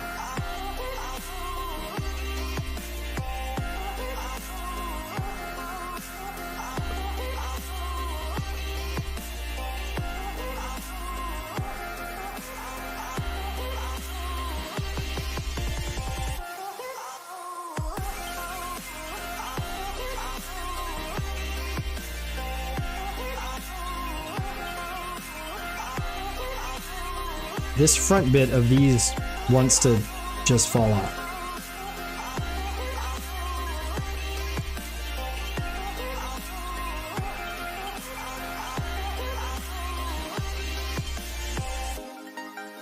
Which is fine, we can tighten it up later, but that's, I think the first time I've noticed in this build something not fitting perfectly. Everything else has been really good.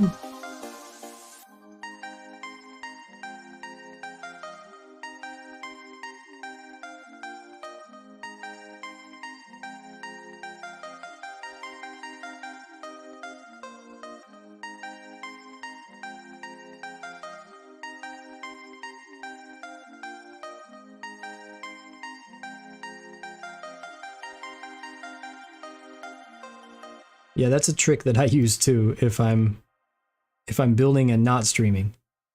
I'm almost always listening to usually a podcast. And since I am a very large soccer fan, soccer, football, depending on where you are in the world, just imagine I said the version of that makes sense to you. So football or soccer.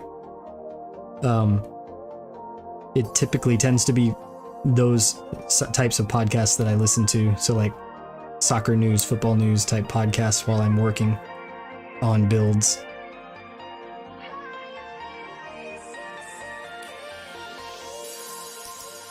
Yeah, this one likewise, that front part is very loose. So I don't think that it's a problem with the build. I think it's actually a problem with the design of how those parts fit together. Easy to tighten that up though, so it's not a big issue. Let's see. It is 4 o'clock almost exactly for me in my part of the world. And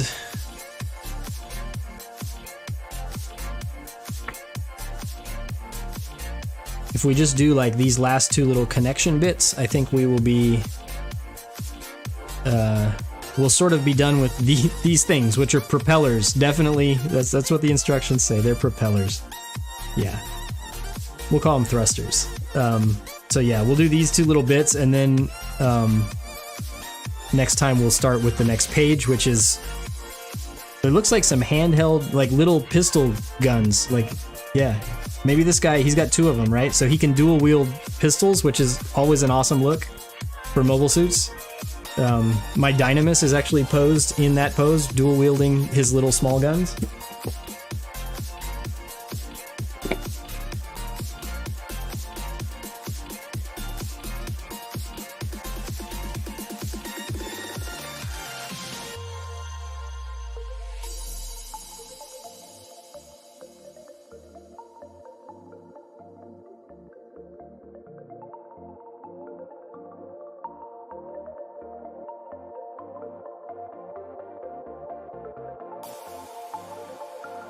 This bee runner has this part right here, which is, it looks to me to be an exact copy of the red part that are those missiles that we put in here. So I don't know if that's, like, it wasn't listed in the instructions as being an alternate option to make them gray instead. Maybe it gets used somewhere else, but it is literally the same part. Like, I can tell just by looking at it. So that's interesting.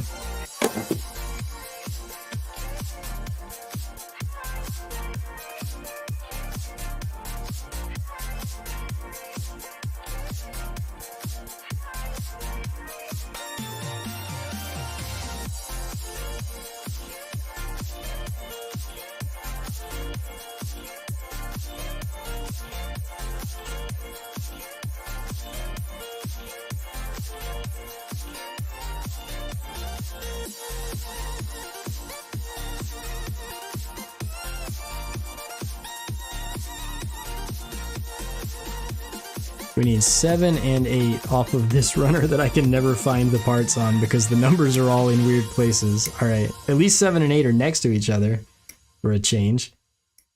This runner is so weird.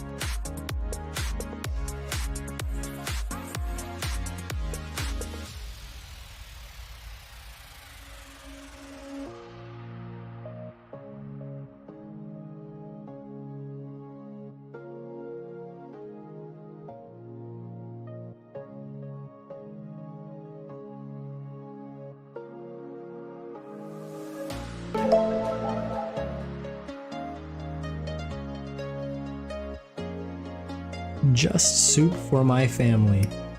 Thank you for the follow. You've arrived just as we're about to end the stream. So I apologize for that, and well, maybe you've been here for a while, but if you've just arrived, we'll be back with more of this build on Wednesday, hopefully, so 2 days from now. But right now we're just finishing up these little connection bits for these thruster units, and then I think I'm going to call it a day for now.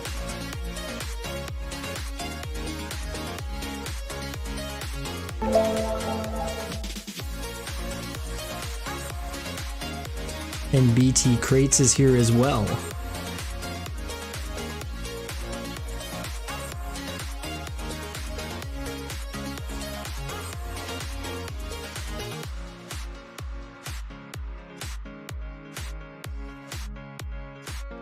Alright, so does the orientation matter? And probably the answer is yes.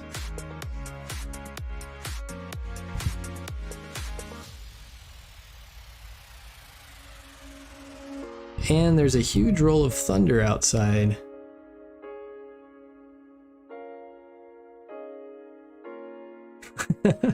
Brett from YouTube has arrived also on Twitter. You could chat with yourself, right? If you post in the chat, you'll see it, and yeah. It's all good. I talk to myself all the time. It's fine. There's no problem with that. Like, you're not crazy or anything. Do it. All right. So this goes on here. Yeah, I think that, what is the Twitter count? Let's see. It was getting, or I mean the Twitch count, right? It was getting close. Yeah, it's on 49 now. I've stopped paying attention to it recently. Because I haven't really been that focused on it. Honestly, I've been a lot more focused on the YouTube channel than on the Twitch channel in the last couple of months, really. So the Twitch has just been sort of sitting here doing its thing and picking up the live streams whenever I do them. But yeah, thanks guys for getting me close to the 50.